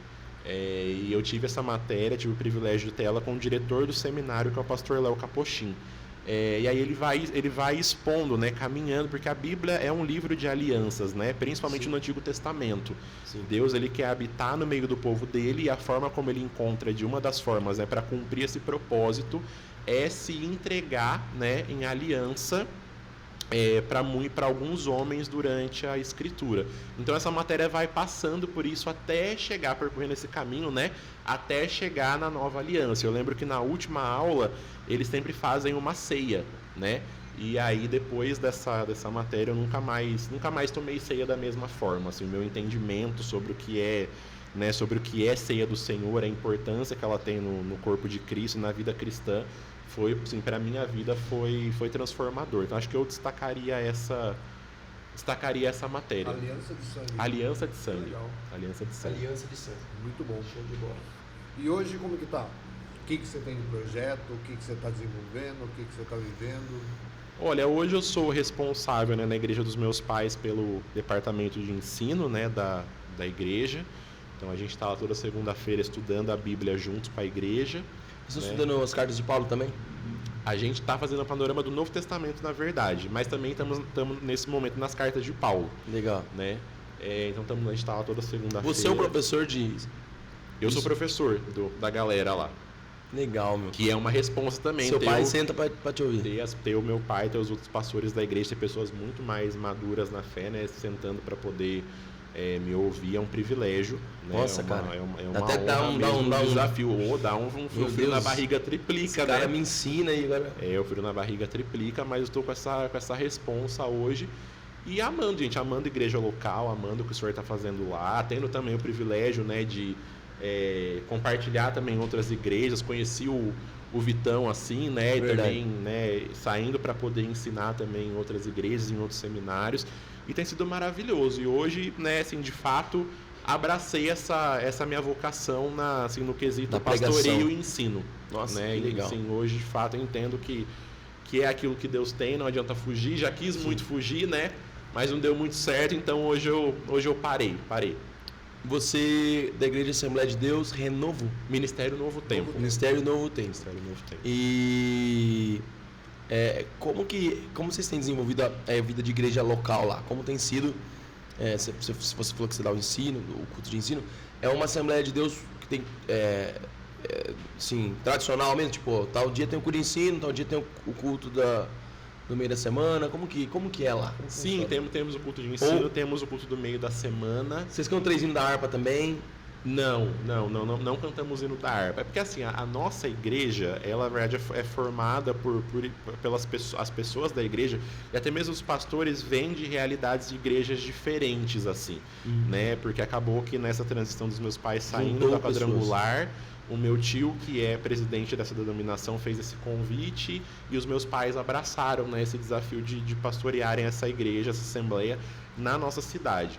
Mas como não só a gente, mas os outros pastores também vêm de panos de fundo diferentes, assim, de igreja. É uma mistura lá. Então a gente tá, assim, foi fazendo esse mosaico e tá fazendo até hoje, sabe, para poder de fato expor todo o conselho de Deus para a igreja, né, expor o evangelho como ele aproveitando tudo aquilo de bom que a gente aprendeu, né, em outras denominações, mas para chegar no conselho de Deus, para chegar no evangelho, todo o conselho de Deus como ele é apresentado na escritura. Então a gente tem procurado caminhar dessa forma, né? Assim, temos agora nos desafiaram na questão do culto caseiro, por exemplo, né? Então começamos por enquanto em Rio Claro, que é uma cidade do lado ali de Santa Gertrudes, né? Mas assim, a igreja procurando fica em Santa Gertrudes. A sede fica em Vinhedo, né? E nós temos a nossa congregação aqui em Santa. Procurando agora expandir também essa realidade para outros lugares, para poder ampliar essa questão que você falou de vida de igreja, né? Então, essa questão de estreitar relacionamento, de chamar os irmãos para o discipulado 1 a 1, de caminhar, as pessoas caminharem mais juntas, né, e terem acesso uma à vida da outra, verdadeira comunhão, né? Isso, de ter vida na vida, de expor o coração da igreja, também, não chamar atenção, mas corrigir, disciplinar também os pastores, também o presbitério ter essa questão de ter a vida, né, para prestar contas, né? Prestar contas para os irmãos também. Então, assim, a gente tem procurado caminhar nessa, né, construir isso com a igreja. Pedrão, você falou várias vezes de pregar todo o conselho de Deus, é um texto que está em Atos capítulo 20, né? Paulo chega para despedida para a igreja de Éfeso, ele passou 3 anos lá, ele fala assim, vocês sabem muito bem que eu preguei para vocês todo o conselho de Deus. Galera, eu tô tranquilo, minha consciência exatamente. não pesa. Eu queria que você explicasse, que tem pessoas da igreja que estão aí e falam, o que é esse negócio? Todo o conselho de Deus. Qual que é a diferença de todo o conselho de Deus para uma parte do conselho de Deus? Traz uma luz aí pra gente, que é só para fundamentar melhor, para a galera entender assim, puxa, o que é isso? Você pode pregar todo o conselho de Deus, né? Porque assim, de maneira muito simples, eu sei que parece até meio óbvio falar isso, né? Mas a Bíblia, ela é um livro só, né? Ela é formada por uma unidade de livros, mas até fisicamente ela é um livro só, né? Sim. E aquilo que Deus revela para nós em toda a Escritura, de Gênesis a Apocalipse, é o plano de Deus, né? É o plano da vontade de Deus. Então, qual que é o nosso erro muitas vezes? É enxergar a Bíblia como essa coisa fragmentada, né? Então eu leio um livro aqui, eu leio um livro acolá, amanhã eu leio outro livro aqui. Eu pego um versículo isolado e para motivacional, sim, tá? Olha, sim. Você vai vencer, tá? Uso quase como se fosse um horóscopo, né? Então, eu tô precisando de motivação aqui, eu sei que eu preciso desse texto. E aí, nessa leitura fragmentada, a gente não consegue compreender todo o conselho de Deus. E esse conselho está revelado de forma progressiva de Gênesis a Apocalipse. E esse conselho está revelado no Evangelho, né? Então, esse plano, esse conselho, a definição de Evangelho está revelada na palavra de Deus como um todo, né? A gente hoje não começa a assistir um filme pela metade. Você vai perder muita coisa, você perde muito contexto. Sim. Né? Então não tem como eu ler só o Novo Testamento e ignorar, por exemplo, o papel de Israel na narrativa da missão de Deus. E no mundo, né? Exatamente. Porque tudo que está entre Gênesis e Apocalipse é aquilo que a gente chama de o drama da Escritura. Né? E o drama da Escritura é essa grande história onde Deus é o protagonista e nós somos os coadjuvantes, porque a missão é de Deus. Legal. Então, a igreja, por exemplo, serve a missão de Deus. A minha vocação, seja dentro da igreja ou fora da igreja, serve a missão de Deus. Eu não tenho uma missão à parte, eu não tenho uma missão independente. Não, eu sirvo a missão de Deus. Nossa, cara, que precioso isso que você tá falando. Muito bom mesmo. E basicamente, qual que é esse plano de Deus? A pessoa que está na casa aí, tá vendo a gente, no celular, fala assim, mas como que eu prego todo o conselho de Deus? O que seria na prática? Assim, bem, né, todo esse plano que você falou que é de Gênesis, Apocalipse. Basicamente, você consegue Eu diria que eu resumiria essa questão de todo o plano de Deus, que é Deus glorificando a Ele mesmo à medida que Ele redime não só a humanidade, mas redime todas as coisas, né? Toda a criação. E também termina a história governando sobre todas as coisas. Então vai chegar um dia que Jesus vai governar sobre todas as coisas. Exatamente, né? Que aquilo que eu até comentei com vocês na igreja sobre os 3 tempos do reino de Deus, né? Então o reino de Deus, ele é eterno. Então, sempre existiu. Pedro, o que é reino de Deus? O reino de Deus é o governo de Deus sobre as coisas criadas, né? O reino de Deus não é um lugar, o reino de Deus não é a igreja, o reino de Deus não é a junção de todas as denominações evangélicas, né? O reino de Deus é o domínio, é o governo de Deus sobre as coisas criadas, é a forma como Deus governa sobre aquilo que ele criou, né? Mas esse governo, ele é eterno, ele sempre existiu. Então Deus é o criador do universo. Então, como criador do universo, ele é o rei eterno do universo. Sim. Mas esse reino também é presente. Então, arrependei-vos e crede no evangelho, porque o reino de Deus é chegado. Sim. Então, para nós que já vimos Deus, que já percebemos Deus, o reino já chegou. Nós não vivemos, né, pelo espírito dessa época, nós vivemos pelo reino de Deus. Nós vivemos pelo Sermão do Monte, né? Digamos Sim. que é a expressão, uma das expressões do que é o reino de Deus. Reino de Deus. Mas esse reino também é futuro.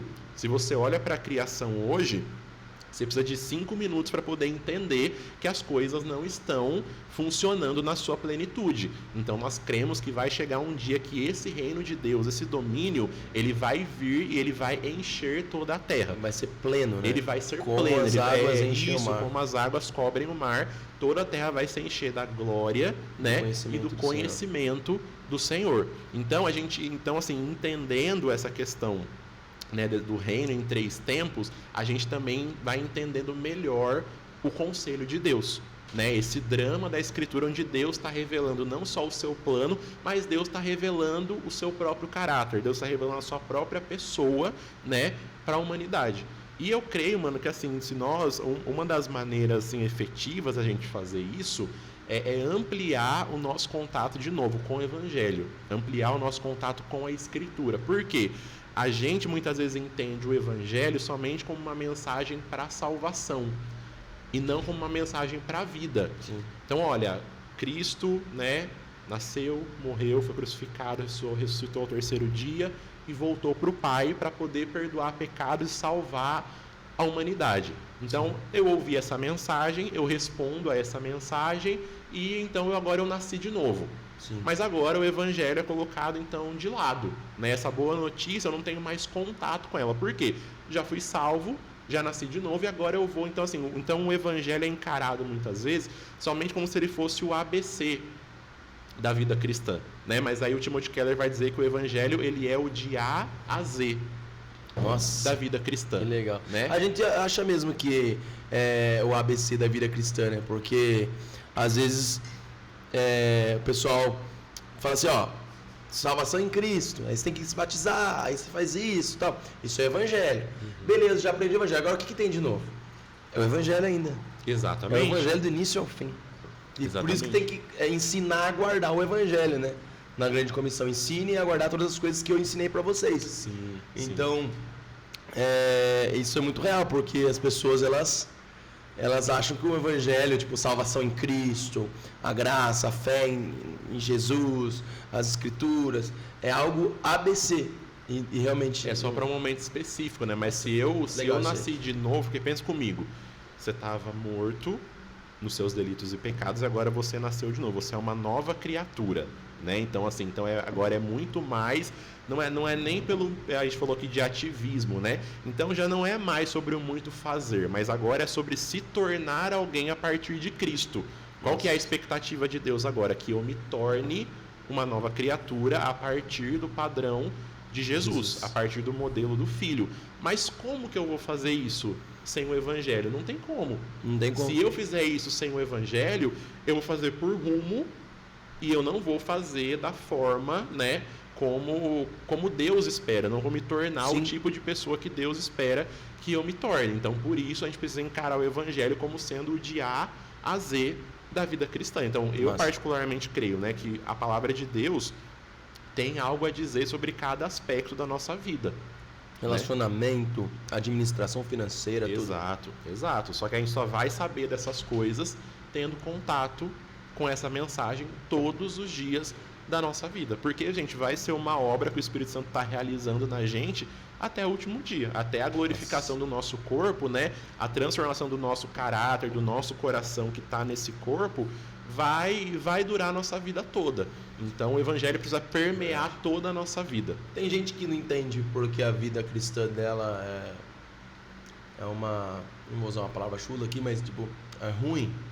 Parece que não floresce, não tem fruto. A pessoa até nasceu de novo, mas meu amigo e discipulador Betão, ele fala assim pra mim: crentes mal nascidos, ele fala. Uau. E é muito devido ao que você falou no início do podcast. A Bíblia esquecida dentro da casa, cara. Às vezes a pessoa não tem esse contato com a palavra de Deus, e aí ela não sabe porque a vida cristã dela não floresce, né? Assim, uma coisa meio xoxa, meio sem eu graça, vejo, todos os dias eu leio a Bíblia. Claro, tem algum dia ou outro que eu falo. Mas no geral, assim, Deus tem me dado, graças a Deus, me deu há um tempo atrás essa disciplina. E, todo dia eu apanho de Deus, eu vejo Deus transformando cada aspecto da minha vida. Como você falou, eu me vi assim nesse... Puxa, como que eu ainda sou tão pecador, cara? Ainda sou tão ruim e Deus ainda tem que mudar tanta coisa, cara. E imagina se você fica sem ler a palavra de Deus, você fica acostumado com o pecado, com erros que você vai mantendo por ignorância. Você fica entregue, né, assim, ao seu próprio coração, às suas próprias impressões sobre a vida, do que você deveria fazer, da maneira que você deveria agir ou não agir, né? E isso é muito complicado. E com o costume de não ler a Bíblia também traz, né, de não ler a Bíblia, de não ter contato real com a palavra de Deus e com as disciplinas espirituais, oração, comunhão com os irmãos, traz muito prejuízo, cara. Porque assim vai cauterizando a cabeça da pessoa, ela não floresce. E o problema ele vai cada vez, né, mano? Ele vai se tornando maior. Porque, gente, qual que é uma peculiaridade, né, do Deus do cristianismo, do evangelho, para os outros deuses, né? O nosso Deus, ele é um Deus que se auto-revela. Então, pela palavra de Deus, Deus nos diz: eu sou assim. Moisés, eu sou o que sou. E aí o que nós vemos, de novo, ao longo da Escritura? A revelação progressiva de Deus. À medida que Deus revela Ele mesmo, Ele também vai revelando o seu plano. E Sim. Nós, então, vamos conhecendo, né, Ele quis se revelar. Isso, Ele quis se revelar a nós. Então, Deus, Ele é um Deus que se auto-revela. O A.W. Tozer, ele diz naquele livro Conhecimento do Santo, ele fala que a primeira coisa que me vem à mente quando eu penso sobre Deus é a coisa mais importante a respeito de mim mesmo. Nossa, que legal. Porque eu vou caminhar, eu vou construir a minha vida a partir da imagem que eu construí de Deus. Só que aí tem um problema: se a imagem que eu construí de Deus não é a imagem da Escritura, quem que eu estou seguindo? Eu estou criando um próprio Deus. Aonde que eu estou fundamentando a minha vida? Em mim mesmo? Exatamente, aí isso é idolatria. Porque ainda que eu digo que eu sigo o Deus... Pedro, então eu sigo o Deus dos cristãos. Mas se essa revelação de Deus sua não está fundamentada na Escritura, você está numa relação idólatra. Porque você criou um Deus. Sim, porque Deus não abre margem para que a gente... então, Pedro, eu espero que Deus seja assim. Não, Deus, ele se auto-revelou para nós. Justamente para a gente não criar uma imagem que não seja Ele. Justamente para que a gente não crie uma imagem que não é Ele. Isso é demais para minha cabeça. É profundo, né? Entende? Então, se a gente foge desse lugar, todas as áreas da nossa vida vão ser fundamentadas nesse Deus que a gente criou. E é o que você falou, na maioria das vezes esse Deus vou ser eu mesmo. Nossa. Entendeu? E aí já não é mais evangelho, já não é mais cristianismo, né? Já são outras coisas. É outra coisa que não Exatamente. é evangelho. A pessoa pode até estar na igreja, pode até citar versículos bíblicos. A gente falou aqui sobre teologia, e eu até pontuei, né, que nós não somos apenas cérebros. Por quê? Né? Porque assim, a nossa espiritualidade, gente, tem lugar para o afeto, tem lugar para a revelação, tem lugar para o relacionamento com Deus, né? Porque o cristianismo é essencialmente relacionamento com uma pessoa, né? Mas se a gente partir do ponto que teologia é pensar sobre Deus, todo mundo pensa alguma coisa sobre Deus. As pessoas fora desse prédio pensam alguma coisa sobre Deus. Sim. Se a gente descer daqui agora e parar elas na rua, cara, quem é Deus para você? Tudo para mim. Eu já fiz essa pergunta. As pessoas têm muitas respostas, mas a pergunta é: será que a resposta que nós temos para dar, né, é a resposta que é aquilo que Deus já disse sobre Ele mesmo? Porque senão a gente vai entrar numa espiral de frustração e de desânimo, porque eu tenho muitas expectativas sobre Deus. Tá, mas o que Deus disse a respeito dele mesmo? Eu não sei. Eu não me importei em ir atrás. Entendeu? Então, quando a gente estuda... Tô emendando muita coisa na outra. Se querem que eu pare, vocês, por favor, falem. Imagina, tá? Vambora. Quando a gente estuda sobre igreja local, né, tem um livro, vou falar mais um livro aqui, mas tem um livro chamado Eclesiologia. Eclesiologia é o estudo sobre a natureza, a vida e a vocação da igreja. E esse livro é de um cara chamado Greg Ellison, da editora Vida Nova. E aí ele vai falar da igreja universal, né, e vai falar da igreja local. E aí ele vai falar que essa igreja local, ela se expressa, né? Ela tem 7 características, né? Então ele vai dizer que a igreja local ela tem que ser doxológica, ou seja, a igreja local precisa existir para a glória de Deus. Então a igreja local é doxológica, ela existe para a glória de Deus. Dox, o que é essa palavra? Doxa é glória e logia vem de logos, né? Que é estudo ou então palavra. Sim. Então a igreja existe para a glória de Deus, né? Para glorificar a Deus. Esse é o primeiro ponto.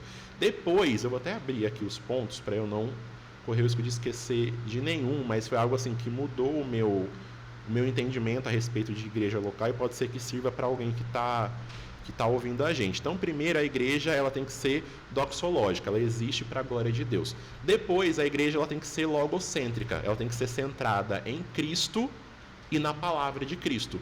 Então, Cristo, que é a palavra encarnada, né? E a Bíblia, que é a palavra revelada. Então, esse também é o segundo fundamento da igreja local.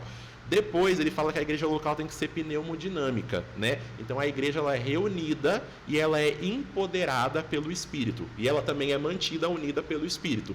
Então, esse pneuma fala do sopro, né? Fala do Espírito, que a gente vê lá em Gênesis, a gente vê em Atos. Então, por que as pessoas estavam reunidas lá em Atos 2? Elas estavam reunidas esperando pelo cumprimento da promessa de Jesus. Elas estavam reunidas esperando a descida do Espírito Santo. Pedro, quem que reúne a igreja e mantém a igreja unida, mesmo a igreja sendo tão plural e tão diversa? O Espírito Santo. Pedro, num país que um é de direita, um é de esquerda, um é disso, um é daquilo, como que os irmãos não se mordem no meio do culto? Cara, porque o Espírito Santo está agindo no nosso meio, reunindo a igreja e mantendo, incrível isso, cara. Mantendo a igreja unida. Aí ele fala também que a igreja local tem que ser pactual, ou seja, eu estou numa relação de aliança com Deus e estou numa relação de aliança com os meus irmãos, que é algo que vocês lá na IEQ Park procuram viver muito, né? Uma igreja pactual. Então o meu compromisso não é somente com Deus, é também com o povo de Deus. Eu vou caminhar sozinho, não vou prestar conta para ninguém. Eu vou me isolar do corpo de Cristo. Não tem como viver cristianismo assim. Porque você foi colocado numa relação de pacto, não só com Deus, mas também com o povo de Deus. E aí entra o ponto que eu estava, né, para chegar nesse ponto, a igreja é confessional. Então a igreja precisa crer da maneira devida, né? E aí ele fala, existe espaço para o afeto, existe espaço para a revelação, mas precisa ter uma linha de doutrina, de teologia definida. Né, lá em João 5,38, Jesus fala, aquele que crê em mim, como diz a Escritura. Legal. Então, Pedro, eu creio em quem? Em Jesus. Que Jesus? Como diz a Escritura. O da Bíblia ou da cultura? O Jesus da cultura é bem diferente. Porque tem o Cristo da cultura e tem o Cristo da Escritura. Nossa. Então a igreja então o de novo. Pop. O Cristo Pop. O Cristo Pop. Então de novo, não somos apenas cérebros caminhando sobre a terra, não somos apenas cérebros indo para a igreja, porque de novo o evangelho toca toda a nossa vida, mas a gente precisa ter esse escopo doutrinário definido. Cara, o que nós cremos? O que é fundamental, o que não é? O que é importante e o que não é importante, né? Então aquele que crê em mim, como diz a Escritura. E aí entra essa questão de nós expormos para as pessoas todo o plano, todo o conselho de Deus, né? A gente não, o Leandro Vieira fala muito sobre isso, né? De nós não sermos igrejas de ênfase, né? A gente já teve durante muito tempo isso, cara, aqui é a igreja da cura, aqui é a igreja da prosperidade. Isso acaba com a unidade, né? Aqui é a igreja dos dons. Isso acaba com o que é a igreja. Porque a igreja não pode ser porque as pessoas de grupo de pessoas iguais. E as pessoas de domingo a domingo não vivem só dons, não vivem só avivamento. Verdade. Você já ouviu falar quem deu esse exemplo, acho que foi o Leandro Vieira. Ele fala assim, ó, que tá lá na igreja Assembleia de Deus do Novo Tempo. Aí você se levanta como mestre. Uhum. Mas aquela igreja é uma igreja que é muito focada no evangelismo.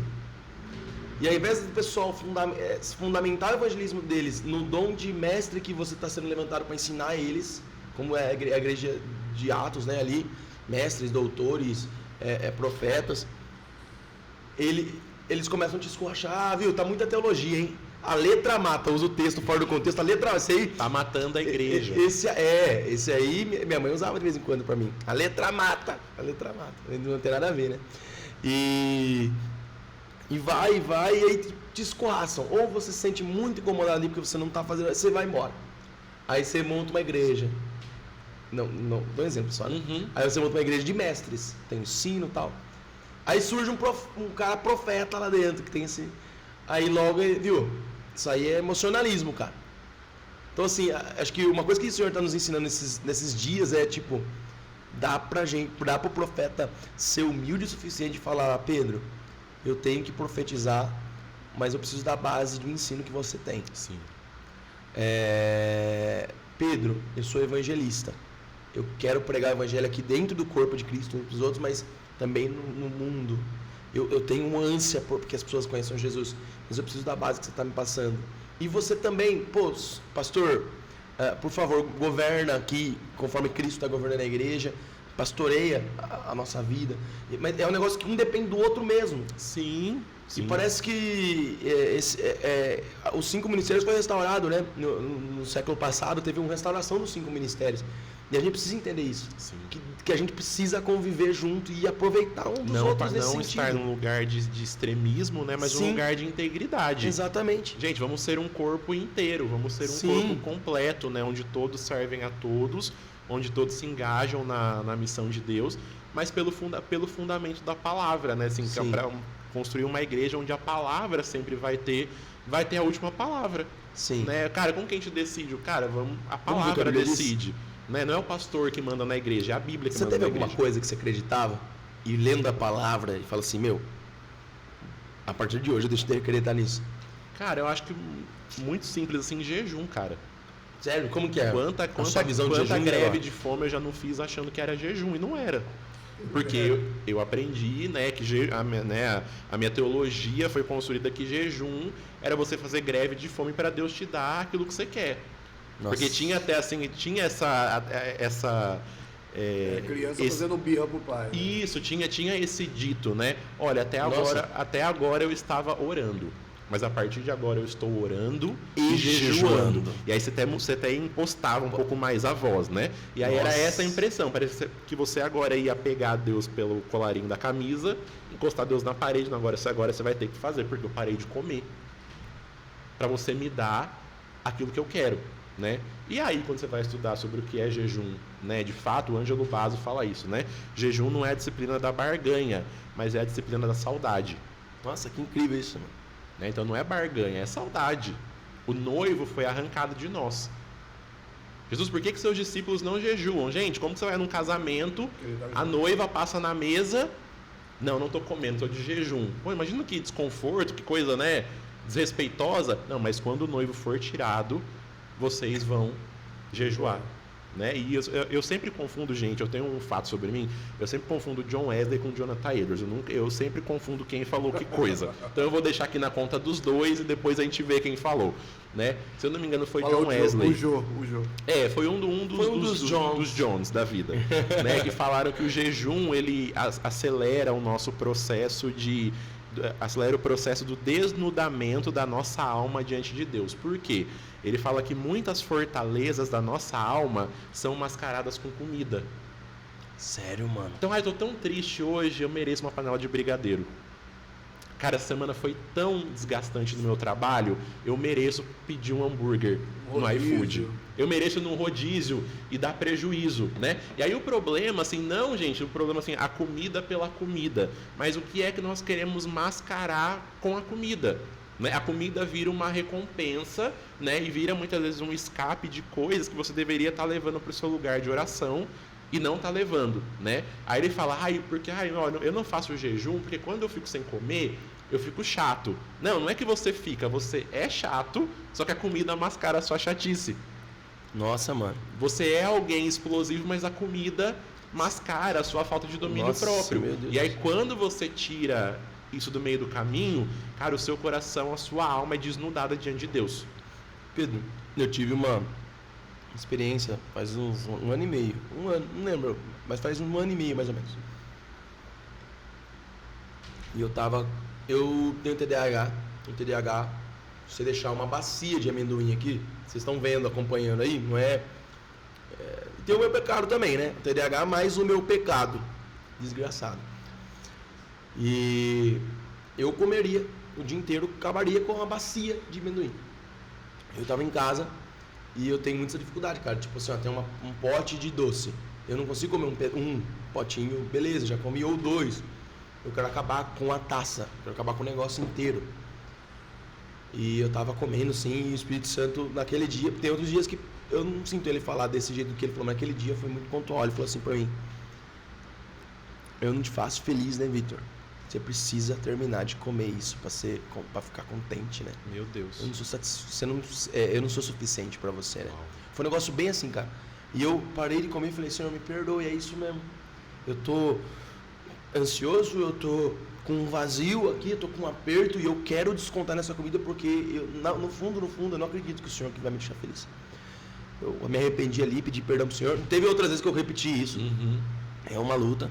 É o processo de aperfeiçoamento. Mas, nossa, né? Isso é verdade, cara. Como esse negócio de comida esconde coisas. E aí vai se tornando um pecado aceitável, né? Porque a questão da gula, por exemplo. Por que gula é pecado? Gente, não é porque Deus não... então Deus não ama quem está acima do peso. Não é essa questão, gente. É porque, na maioria das vezes, o pecado ele fala sobre descontrole. Então é outra coisa que está te dominando que não o Espírito de Deus. E entra também a questão de desconhecimento de quem Deus é. Então eu preciso que outra coisa me satisfaça que não Deus. Né? Então Deus não vai ser suficiente. Eu preciso, né, comer em excesso. Eu preciso da pornografia. Eu preciso eu preciso falar mal da vida do outro para que eu me sinta melhor. Porque eu não acredito que a presença de Deus pode suprir tudo aquilo que eu preciso. Tem um livro que chama Vida Centrada no Evangelho. A gente está trabalhando na igreja. Não sei se você já leu esse livro. Eu já ouvi falar muito bem dele. Esse livro é incrível. Se vocês puderem ler, Vida Centrada no Evangelho. Ele fala que atrás de todo pecado esconde um ídolo. Sim. Por exemplo, da fofoca esconde o ídolo do controle. De você falar: eu sabia dessa informação, olha. Você não sabe o que aconteceu. E vai e fala da vida de alguém. Ou vai e denigre a imagem de alguém porque você quer se sentir superior. Ou quando a pessoa se vitimiza: nossa, a pessoa fez isso pra mim. É tudo escondendo ídolos que ela tem. Ela tá prestando devoção a esses ídolos para que esses ídolos tentem deixar ela mais satisfeita com a vida dela. Então ela faz sacrifícios para esses ídolos. É um anestésico para a realidade, né? Que é o que muitas pessoas às vezes acreditam que o evangelho é, né? Um anestésico para a realidade, mas não é. O evangelho torna as coisas para a gente muito claras, né? O evangelho tira a gente da ilusão. Eu brinco lá com os jovens da igreja que crer em Jesus é sair da Matrix. Quem já assistiu Matrix vai entender o que eu tô falando, né? Então, crer em Jesus é você sair dessa ilusão. Eu preciso assistir esse filme. É legal esse filme? É muito bom. Eu sou suspeito, eu gosto muito de cinema, né? Mas de ficção científica é um dos melhores filmes que já fizeram. Eu entendo assim, né? Mas crer em Jesus é sair da Matrix, é o seu entendimento ser descoberto, seus olhos serem abertos, né? A Bíblia toda fala sobre isso. É os olhos do entendimento sendo iluminados, o coração sendo iluminado. Então não é um anestésico para a realidade, mas é a maneira como agora você vai conseguir enxergar a realidade pelo que de fato é. Então, cara, não é que o meu chefe é assim, assim, assado. Cara, o problema do meu chefe é o pecado dele. E ele precisa ser reconciliado com Cristo. O meu problema também não é isso e aquilo somente, mas é principalmente o meu pecado. Uau. Pedrão, acho que a gente vai para os finalmente. Esperamos ter parte 2. Esperamos fazer pessoal querendo, vocês querendo. Não, a gente já quer. A gente já quer. Assim, isso sem demagogia. O tempo tá ficando mais curto. Agora a gente precisa encerrar. Mas a gente encerra com gosto de quero mais, cara. De precisamos aprender mais Glória a Deus. Queremos que você despeje mais sobre a nossa vida. Glória a Deus. Cara, obrigado por você ter vindo aqui, vindo de outra cidade. E eu queria que você... Valeu, obrigado. Obrigado. Ele falou da amendoim. E ó, foi involuntário que eu peguei esse último. Tá vendo a vida na vida? É pra isso, gente. Isso aí. Ó, vou ler pra você. Então. Lê. Essa é pra você. 1 João, não tô enxergando. Lê pra mim. 2,16. Porque tudo que há no mundo, a concupiscência da carne, concupiscência dos olhos e a soberba da vida, não é do Pai. Valeu. Na hora que vocês estavam falando, é isso que vinha, esse versículo. Nossa, que legal, cara. Isso. Tudo que procede do mundo, da concupiscência dos olhos, da carne e a soberba da vida. Não é do Pai. Não é do Pai. O mundo passa a sua concupiscência, mas aquele que faz a vontade de Deus permanece para sempre. Glória a Deus. Meu Deus. Cara, foi muito bom. Pedrão, foi demais, cara. Antes de finalizar, acho que seria interessante o Pedro mandar um recado pra galera. Mandei um recado pra galera aqui, e assim, finaliza ali pra aquela câmera dizendo assim, ó, o que você dá de conselho? Livros que você indica que eles possam ler e um conselho assim, ó, faça isso. Ou o fato de você, por exemplo, você passou por essa crise do jornalismo, essa crise de não querer falar, então isso eu acho que seria legal. Né? Dá um recado, né? Olha pra lá. Fica à vontade. Fica à vontade. Você tem alguns minutos aí pra finalizar pra galera. Muitos recados a serem dados, né? Mas se você tá nessa, né, assim, o primeiro recado, se você tá nessa luta interna, né, de profissão, de vocação, vou ficar na igreja, não vou ficar na igreja, né? Ore, peça ao Senhor para que Ele possa te mostrar aquilo que Ele tem pro seu futuro, assim, abandone as formas que às vezes as pessoas te apresentam, né? Talvez, fulano, você fala bem, então quer dizer que você prega, ou fulano, você é um ótimo designer, um ótimo fotógrafo, então você vai fazer designer ou vai fazer fotografia para poder fotografar dentro da igreja. Muitas vezes não é isso, gente. Talvez o Senhor está te chamando para ser um representante dele, né, fora da igreja, para alcançar pessoas fora da igreja. Mas também, se você entende, se você está percebendo a sua comunidade, né, te empurrando ali, Deus usando a sua comunidade para afirmar a sua vocação no corpo, também não seja negligente em relação a isso. Talvez pessoas tenham te procurado, tenham apontado, olha, fulano, você prega bem, a gente gosta de te ouvir pregar, você cuida de pessoas, você é um ótimo voluntário, também não despreze isso, né? Preste atenção naquilo que os irmãos que estão à sua volta, naquilo que as pessoas que estão vendo de fora a sua vida, né, estão trazendo para você, porque é muito provável que Deus esteja usando também essas pessoas, né, para que elas possam também te ajudar, né, a apontar esse caminho e apontar esse destino. Porque, gente, qual que é o fim último do homem, né? É glorificar a Deus, né, e gozá-lo para sempre, estar satisfeito nele para sempre, né? E isso independente da sua profissão, independente da sua vocação. Você não vai glorificar menos ao Senhor se você não estiver exercendo a sua função na igreja. É claro, o corpo precisa de nós, então se voluntarie, sirva, a sua igreja precisa de você, conta com você, mas se a sua vocação talvez diz respeito a estar fora da igreja, também não tenha medo de abraçar isso, né? E o que a gente tem falado aqui durante o papo todo, né? Abrace a sua vocação junto com a palavra de Deus, né? Construa a sua casa sobre a rocha, não construa a sua casa sobre a areia. Edifique a sua vida em cima de um firme fundamento. Então, não apenas os seus próprios achismos, não apenas o seu próprio coração. O nosso coração, ele é enganoso muitas vezes, as nossas emoções, elas nos traem, elas mentem para a gente, né, muitas vezes. Então, fundamente o seu coração, fundamente as suas escolhas na palavra de Deus, porque se você fizer isso, você sempre vai ter um lugar seguro, você sempre vai ter um firme fundamento e um lugar aonde você possa se apoiar. Então a minha oração, o meu desejo para todo mundo que vai passar por esse link futuramente é que se cumpra, né, na vida de vocês aquilo que foi profetizado pelo profeta Amós, né?